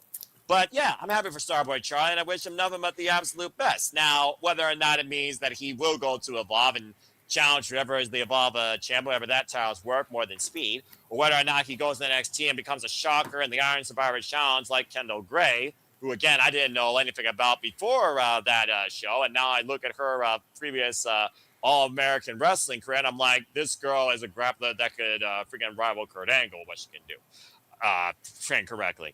I hope that Starboy Charlie only succeeds. And at the end of the day, also, let's just put this in perspective. It's a human being, and whether or not they're trying to build a family, support their current family, or freaking create a family, we have no jurisdiction, we have no premonition over that either. It's a single individual you know by a wrestling name, maybe more so than their real name. And if you supported them this far in their career, going to a company you're against shouldn't change that. Support the worker, not the company. Simple as that. All the best.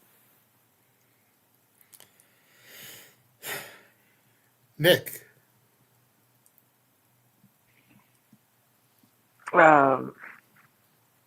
Yeah, I mean, happy for him. Hopefully he does good things. But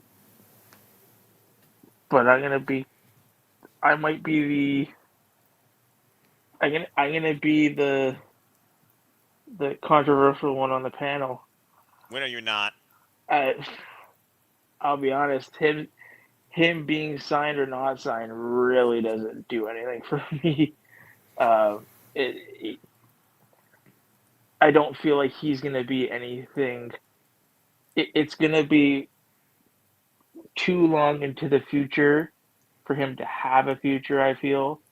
And I think he's going to get lost in the shuffle. I don't think he's going to make a lick of a difference because we know what WWE is trying to go for. It's the bigger guys, it's the meatier guys, no pun intended, and the blonde, big titty committee women. It's all about sex appeal for them. I'm gonna stop you right there. That was the Vince McMahon era. I don't see a difference. I don't. Really? To be honest with you, I don't. Okay, I'm. Ash, forgive me for saying what I'm about to say because you're the woman on the panel.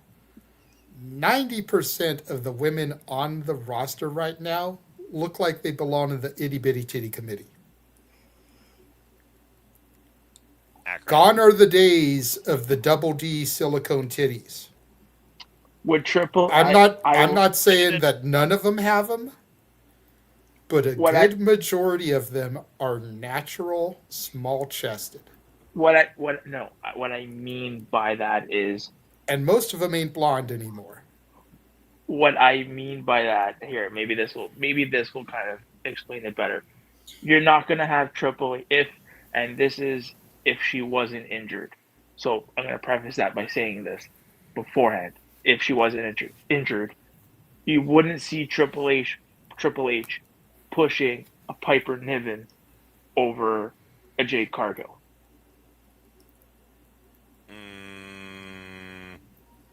Yeah, okay, I kind of can understand that point. And Jade, you understand what I'm trying to get at? Like presentation. Exactly. It's all about the presentation and how you look. Well, that's why she's been posing for photos versus actually being a wrestler. Gee, when did that concept die on the SmackDown women's side? Oh, sorry, did I say that out loud? She still has defended the title more times than a Blue Thunder Bomb has won a match this year. The fact of the matter is she's irrelevant as SmackDown Women's Champion. The SmackDown Women's Championship is irrelevant versus a wrestling move that's even more irrelevant, where it's going to be more relevant than a wrestling move, and you can take that to the bank. Your bitch is a dud. I will listen. I'm gonna say it. She held the title longer than Stat did. Oh Jesus! It's easy to hold that when you don't defend it.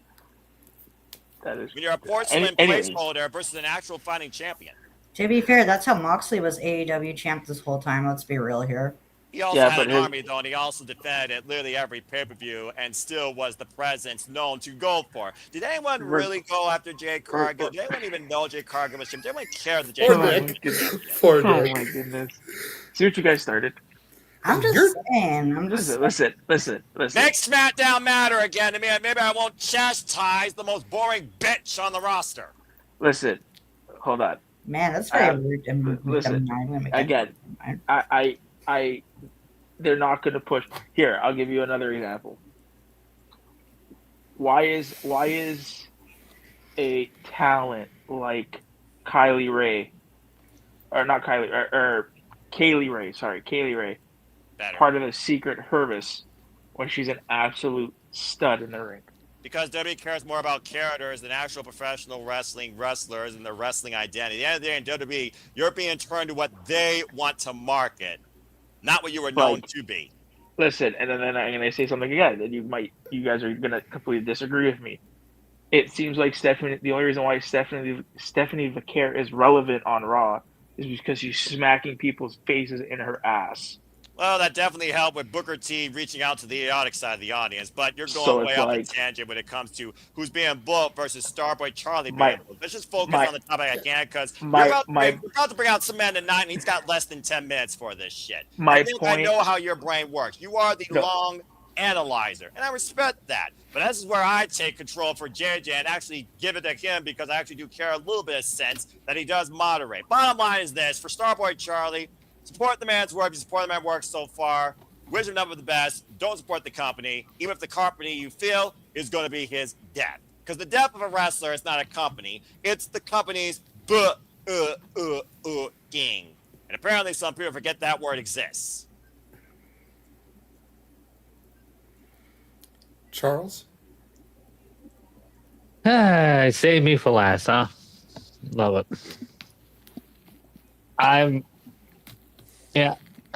Hope he does well.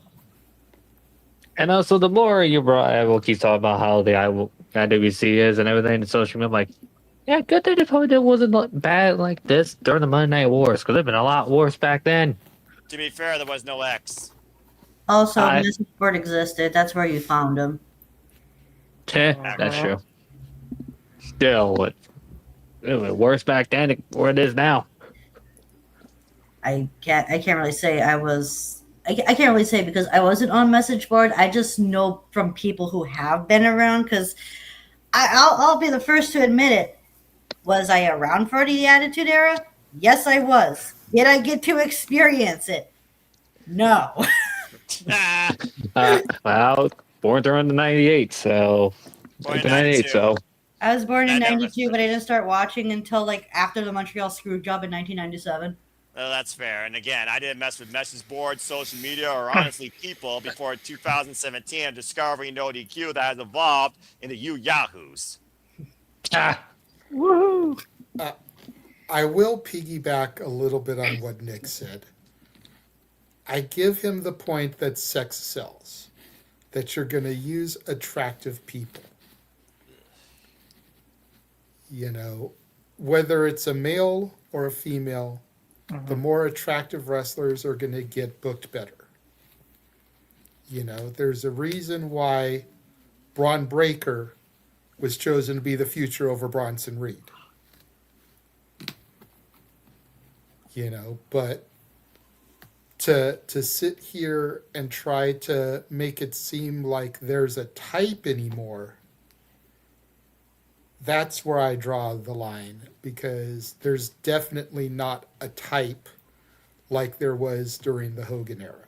Thank Christ. Like there was during the Attitude Era when it came to the Divas.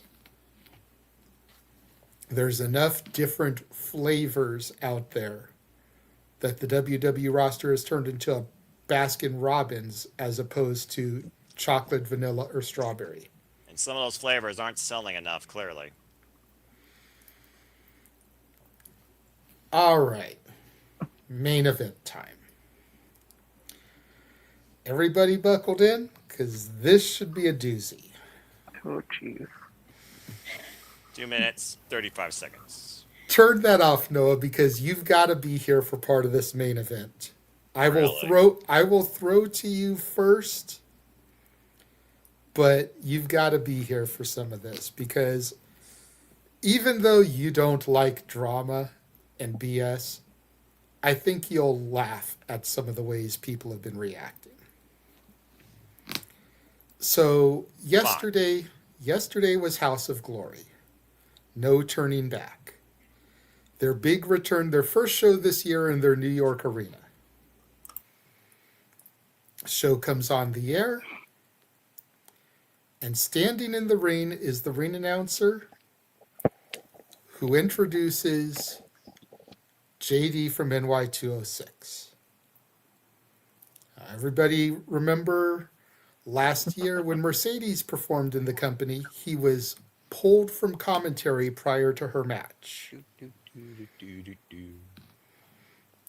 He has been gone from the company since then. And last night he made his grand return to the company. Getting booed out of the building. Getting chants of shut the fuck up. And he gave a little speech prior to leaving the ring that essentially what he said was, sometimes we say things that we don't mean. Sometimes we wear our emotions on our sleeves. But at the end of the day, we're all here because of our love for professional wrestling. You guys showed up, you showed out, sold out the building.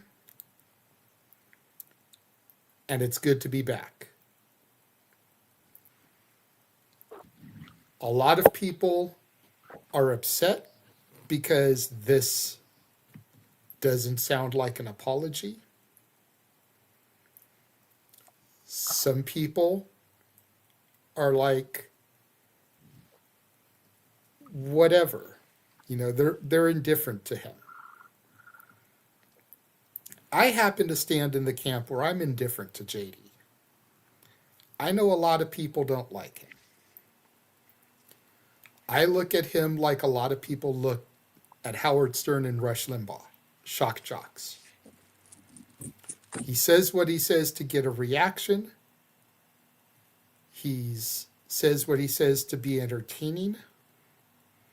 Whether you find his entertainment good or bad, it's kind of indifferent. You can like him, you can hate him, whatever. But as a result of his return, I'm seeing a lot of people saying that they're going to start boycotting House of Glory. That they refuse to watch now that he's back. This is where those phrases that you were talking about a few moments ago come back into play. Support the talent, not the company. Just because a company employs somebody that you don't like doesn't mean you have to turn your back on the rest of the company. This is where I stand with it. You can like JD from NY, you can hate JD from NY. All he is a commentator. You know how you get rid of him? You hit the mute button. You can still watch the action without having to hear him. Matter of fact, watch the action with our commentary instead.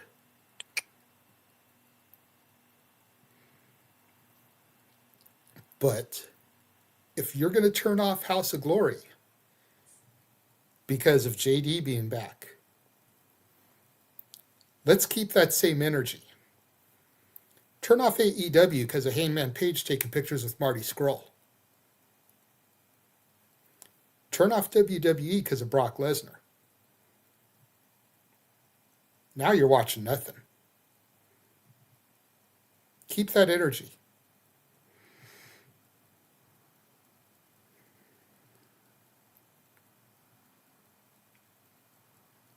Noah? I will go to you, good sir, and then you can dip because I asked you to wait. You really expect me to say anything different from previously? Are you fucking kidding me?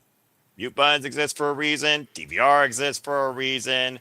Other outlets exist for a reason, etc., etc., etc. Hell, how many people boycott Tessa Blanchard and TNA for that matter and still do it to this day? It may not be my TNA what it used to be, but there's still talent I care about.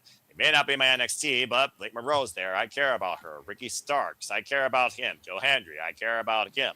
WWE might be absolutely the most underwhelming thing right now weekly, but I still keep up via WWE matches because there's superstars I care about there.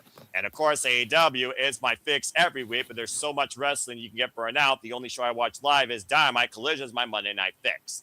As a simple man who watches wrestling 5 days a week, work 5 days a week, play games 2 days a week, deal with you yahoos whenever I have to during Saturday nights, and whatever watch-alongs I have to do, I'm not going to let one decision affect my overall outlook on the talent I care about in this wrestling business, no matter where they are. So if you guys are disenfranchised by one person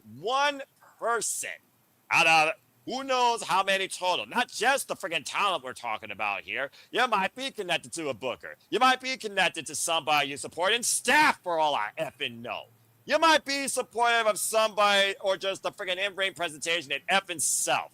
You fucking kidding me. A loudmouth Oopa Looper from New York is enough for you to go away from House of Glory when you might be a fan for Charles Mason, Chelsea Blackheart, insert name here. Sometimes the loudest man is the dumbest one in the room. Sometimes the shortest man is also the dumbest one in the room. How you doing? But that being said, that's not going to affect my outlook. If you all are really that freaking boycott, disenfranchised, hated towards one person being in your headset, The mute button exists for a reason. Sometimes you might literally exist for professional wrestling for the sounds, for the audience, for that actual piece of storytelling you get in your head.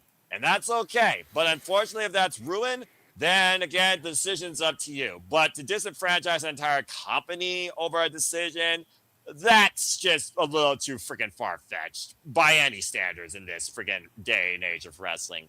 Give me a break. Look, I don't even listen to his podcast. I don't listen to barely any other podcasts and interviews out there besides Chris Van Lee and Denise Salcedo with downtime at work. Hell, like I said, I'm barely ever on social media besides, here's a prediction for him. Get it filled up before the deadline.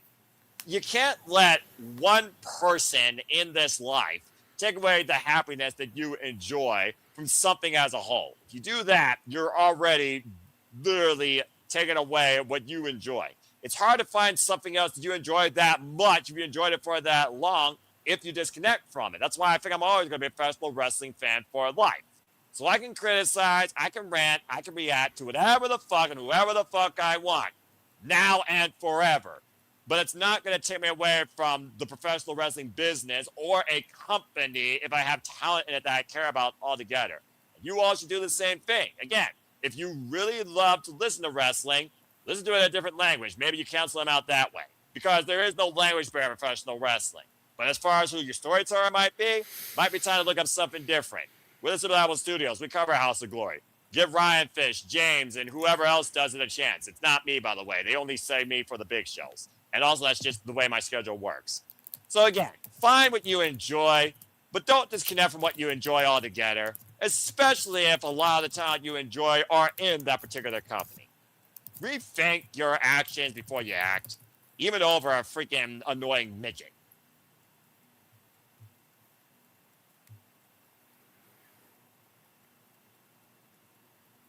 Thank you, Noah.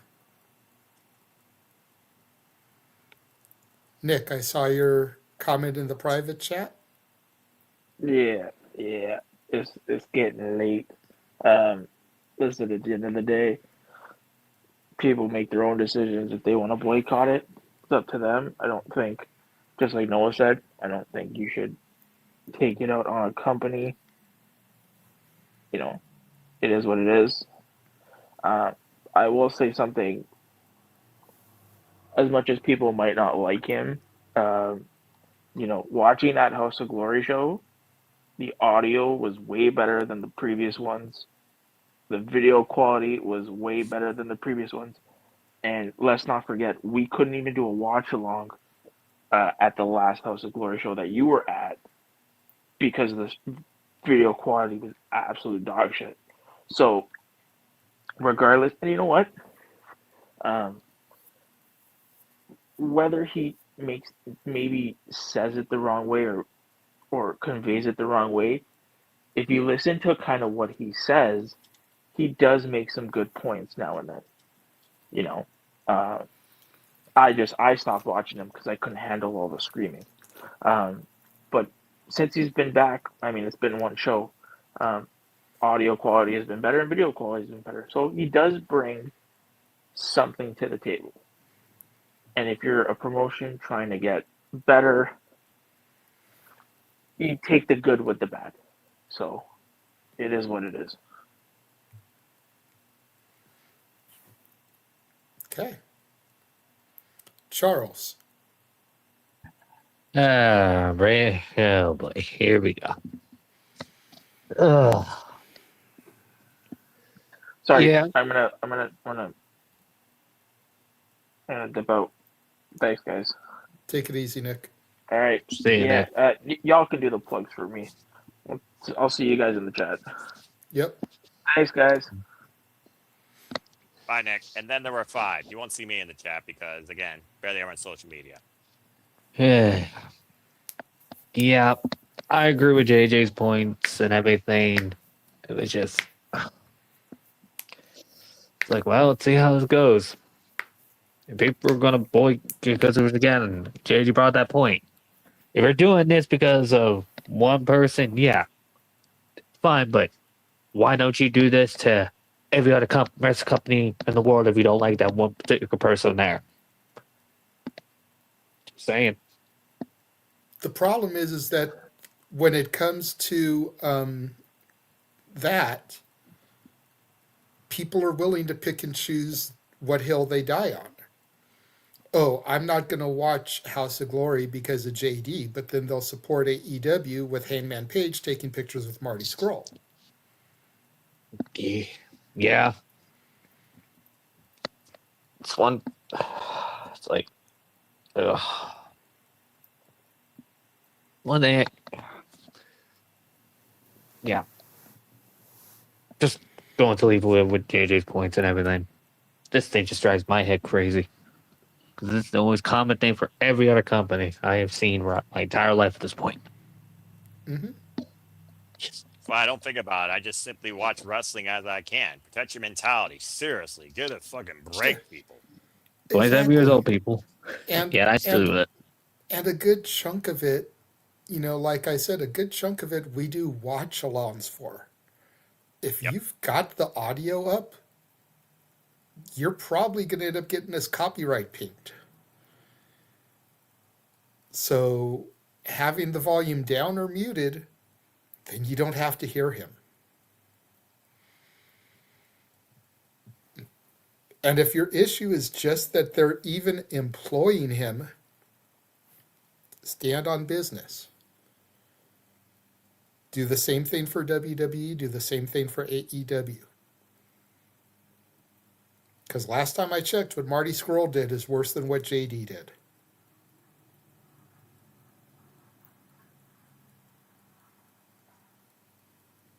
Correct me if I'm wrong.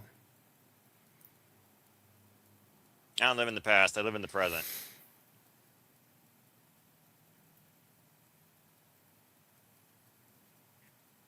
Just saying. Ash, once you're done with your drink there.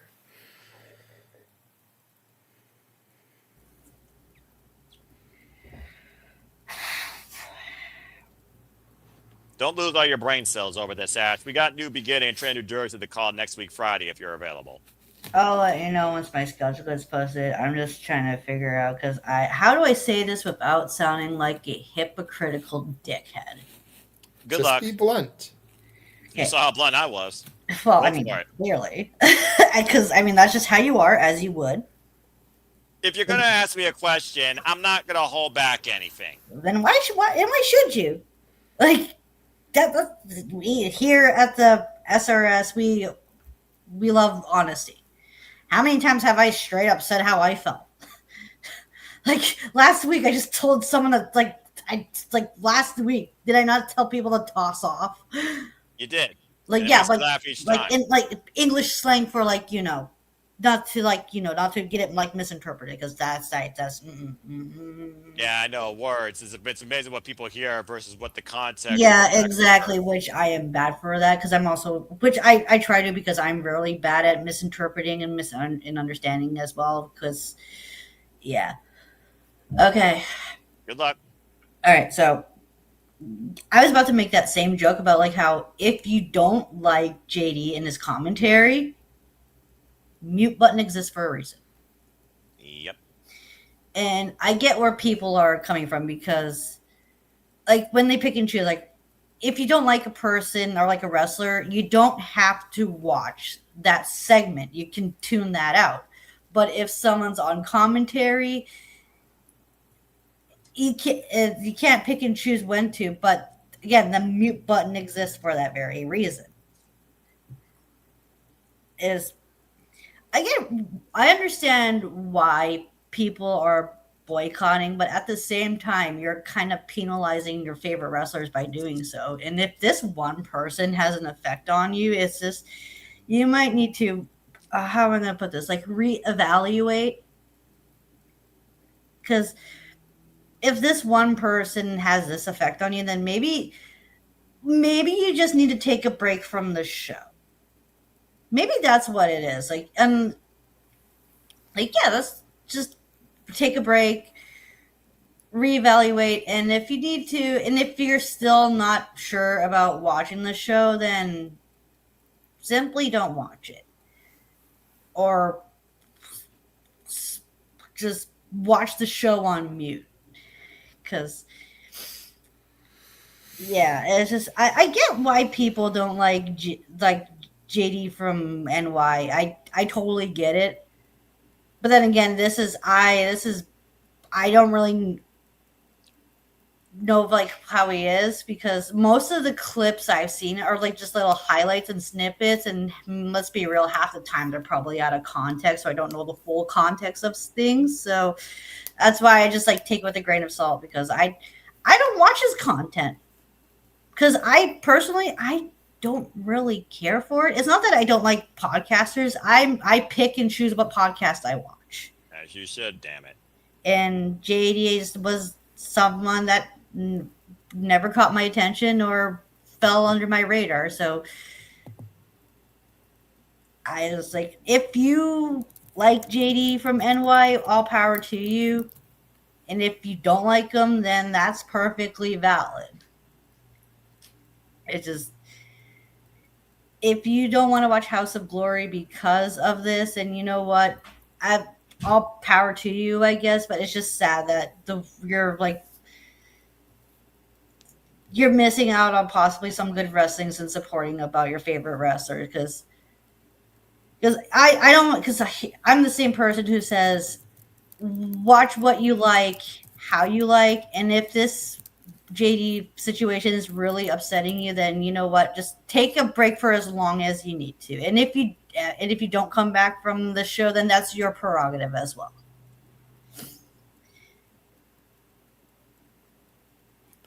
It's just, yeah. Well said. I mean, I feel like, we made jokes and we're talking about the Lonely Island earlier. I feel like I'm on an island unto myself here. Because I do watch his content from time to time. But I also listened to Howard Stern back in the day. Do I agree with everything he says? No. Do I find his show entertaining? Yeah. He's a character. Wrestling is characters. Every time you tune into a show, it's a character.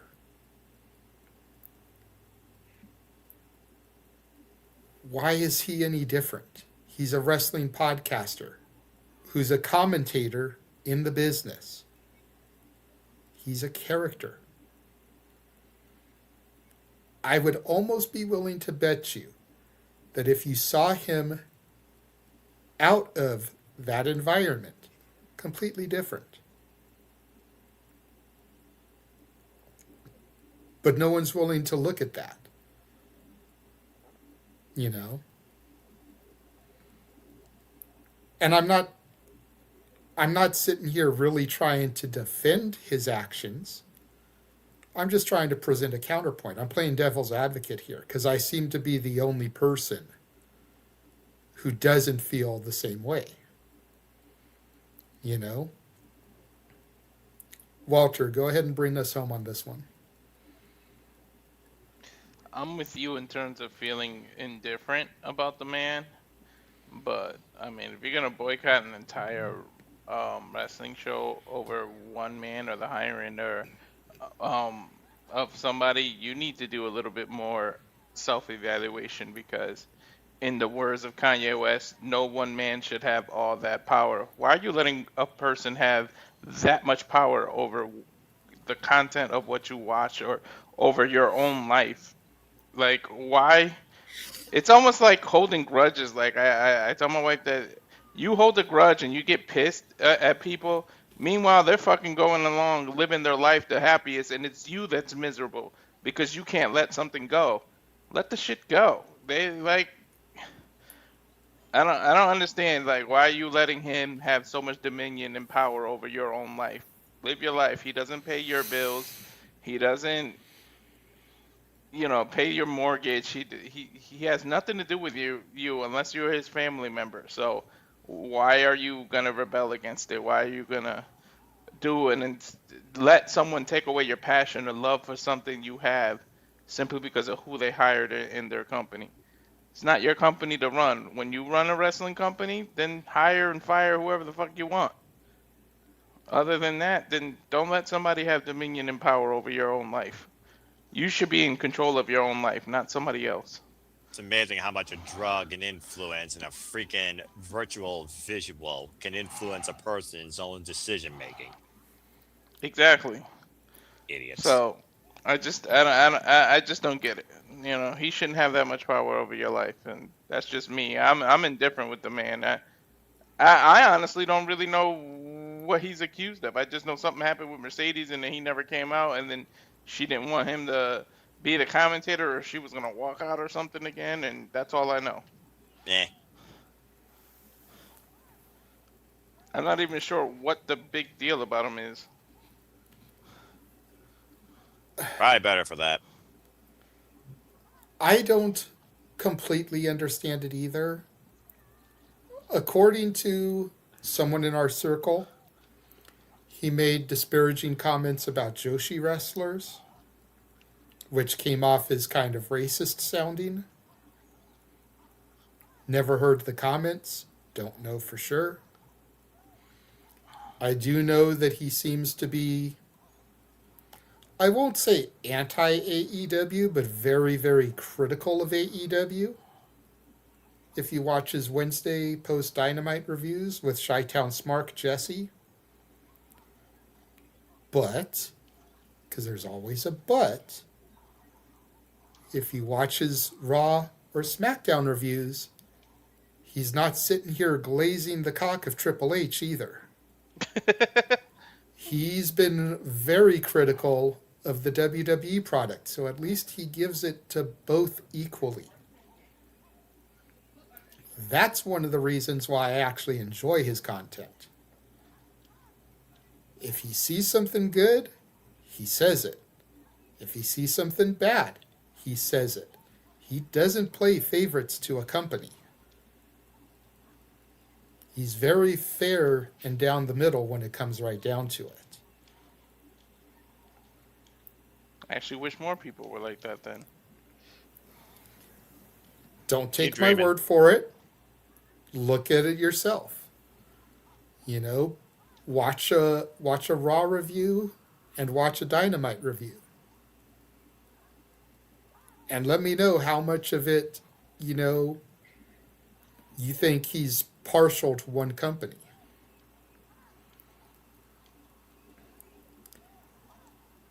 So, like, I feel like a good chunk of it is just sickos in their field because he comes off as anti-AEW. But they're so anti-WWE, they're not watching his Raw and SmackDown reviews to hear him be critical of that. Mm-hmm. So, they only take the parts that fit their own narratives. Kind of like what Bingo. people do with politics. bingo. You know, because if you were going to stand on it, you wouldn't, like I keep coming back to, you wouldn't be watching AEW. You wouldn't be watching WWE. How long was Jericho still a fixture on AEW with what he quote unquote did? Right. But they still tuned in every week, right? Mm-hmm. So I'm just saying, if it's really that big of a deal, stand on game. Do that for every promotion. If anything, I don't know. They invented this wonderful device. Mm-hmm. Just saying. Most people don't even know where they put that thing anymore. They'll have it in their own pocket and forget that it's there. If the House of Glory crowd really wanted to make a statement, they would have walked out the second he was in the ring. Or they would have not have said anything because, you know, booing is a reaction. Bingo. Yeah. And as long as you get a reaction, then you're doing your job. Yep. And if he's looked at as this uber heel in the space, the entire sellout crowd booing just feeds into that. Mm-hmm. So stay silent or walk away. You know, the hard camera is shooting the entrance stage. If everybody that was on that side just got up and left, go to the merch stand, go to the bathrooms, whatever. But just left so that all those seats looked empty while he was there, that would send a message. damn sure would. But they didn't.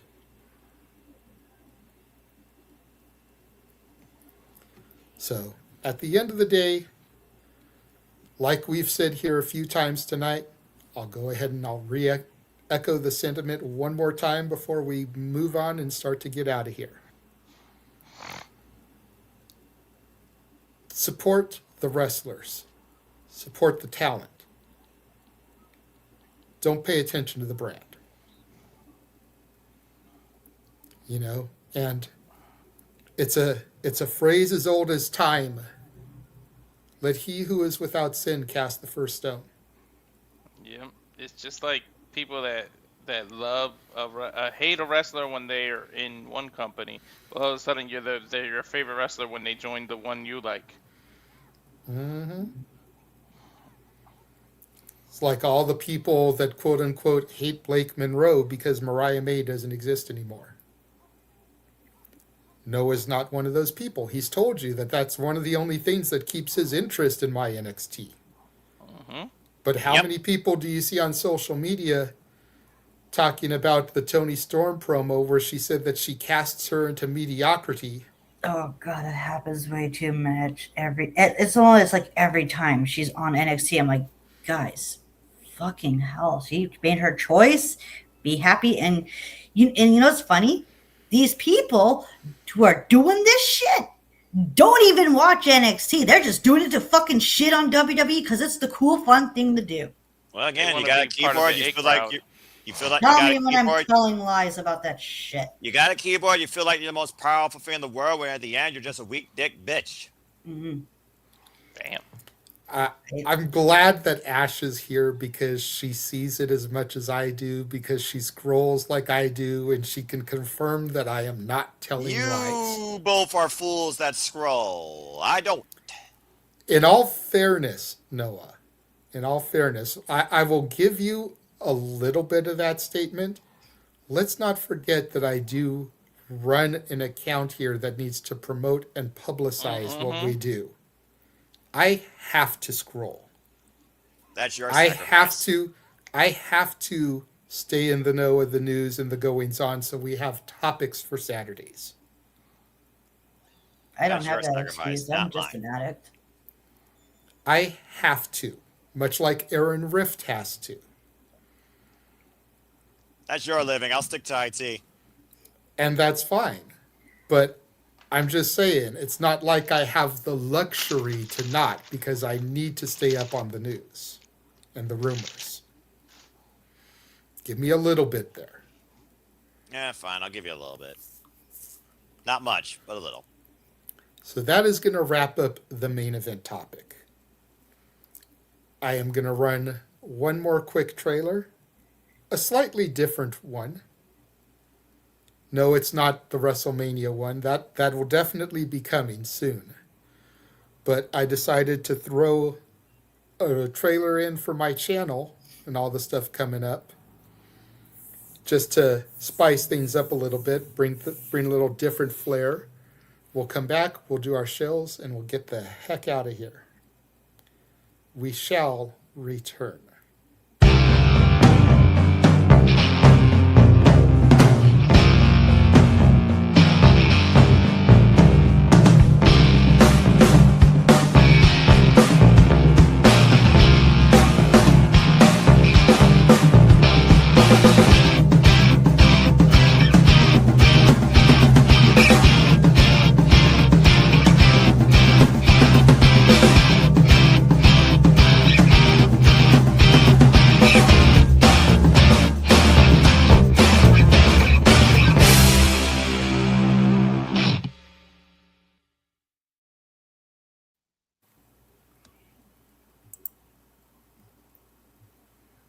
Make sure you guys are subscribed to and tune in to the Casa D18 Studios channel every Wednesday, Saturday, and Sunday for brand new pre-recorded content throughout the week. Wednesdays are always the music-related shows, and then the weekend are the movie reviews.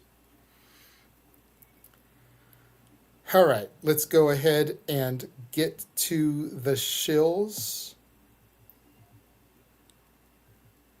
Go ahead, Charles, and tell people where they can find you.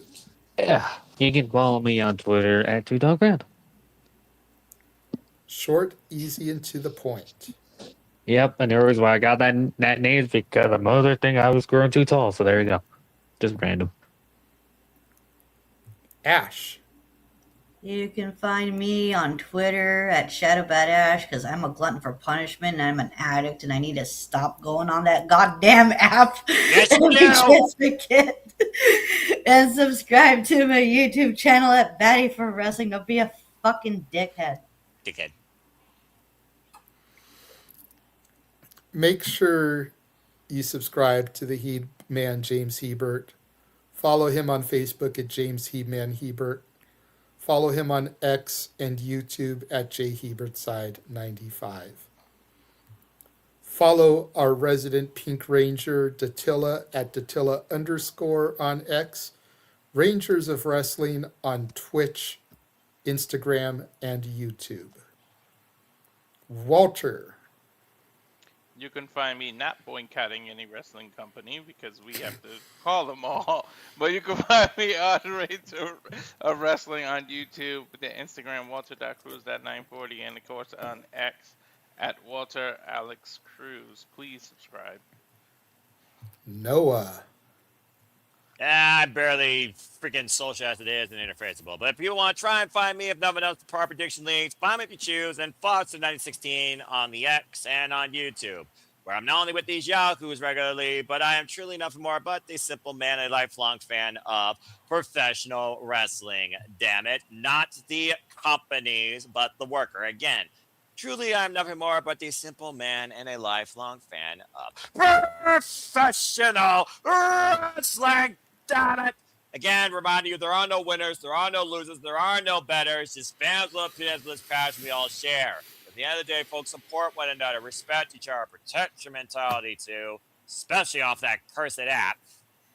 And treasure your fans no matter how much they annoy you. And just right on to professional wrestling too. It's as simple as that. Again, Cinema Dicting will be this week as per usual time. 10:30 p.m. Eastern Standard Time, following Impact on Thursday night, because Friday we're either going to be bowling or covering New Japan Pro Wrestling, the new beginning of Trend, New Jersey. Stay tuned for details of that. And then, of course, this Saturday coming up, we have, of course, our coverage of the Elimination Chamber and so much more. Again, shout out, by the way, to Brittany Blake earlier. Botch. Again, why is it a botch, you doof? 11:30.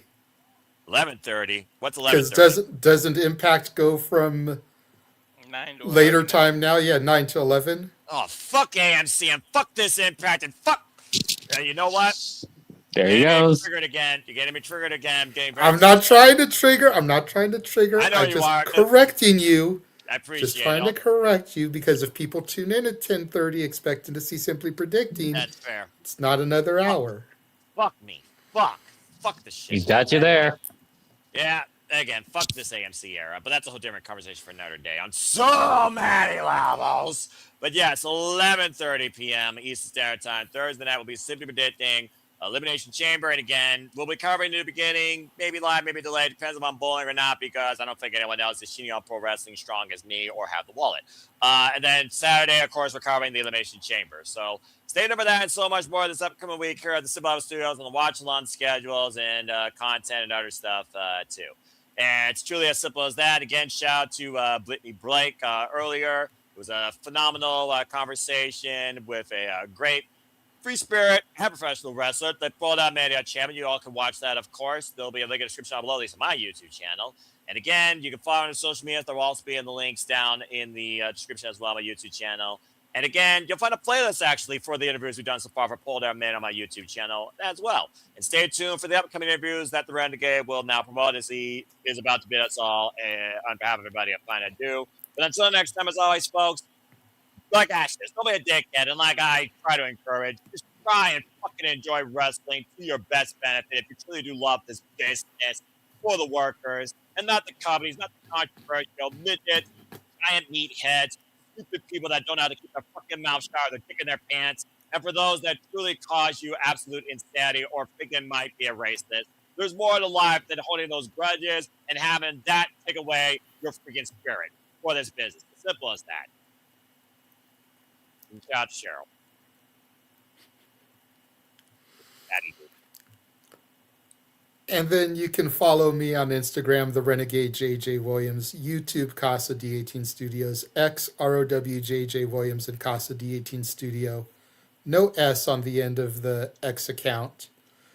Represented me as a woman who's actually defended her title this year. I'll just leave it there. You know, one Make defense sure- after friggin' 100 days. You want to really trigger me, JJ? Keep Make on sure- trying, bruv. Keep on fucking trying. Make sure you're following us on the X account at SR Studios 2024, as that's where all the big announcements are coming. As Noah said, make sure you go back in the archives, check out the interview with Brittany Blake, check out the interview from Rachel Lay on February 7th. Next week, we will be featuring the Poder Mania ring announcer, Heather Lynn, who's been in the business for quite a while. Actually used to be part of a stable with the general manager of Raw when he was the former NWA champion, Adam Pearce. Week after that, Nick's favorite guest will be with us, the witchy woman, Kaya McKenna, whose birthday it is today, at least still on the West Coast, as it hasn't passed midnight yet. Happy birthday. So once again, happy birthday to our future guest, Kaya McKenna. March 21st, Jocelyn Navarro will be joining us. March 28th, La Leona Alejandra Quintanilla will be joining us. April 4th, everybody's BFF will be joining us, Izzy Moreno. April 11th, we will have Ed in San Antonio back with us one more time right ahead of Poder Mania. That's right, the women of Poder Mania coming soon to the Saturday Shenanigans. March 14th is still a vacant date as of now. I have been messaging a couple of different people trying to fill that date. Much to Noah's chagrin, if I do not end up filling that date, that will be the karaoke episode. The annual wrestling karaoke episode. That we usually do the Saturday going into Mania, but with Ed locked in for that show, if we don't get anybody booked for the 14th, we're going to move karaoke to that date. That way we don't have to try to do karaoke after we say goodbye to Ed. That'd just be too chaotic. And I think you'll agree with me there, sir.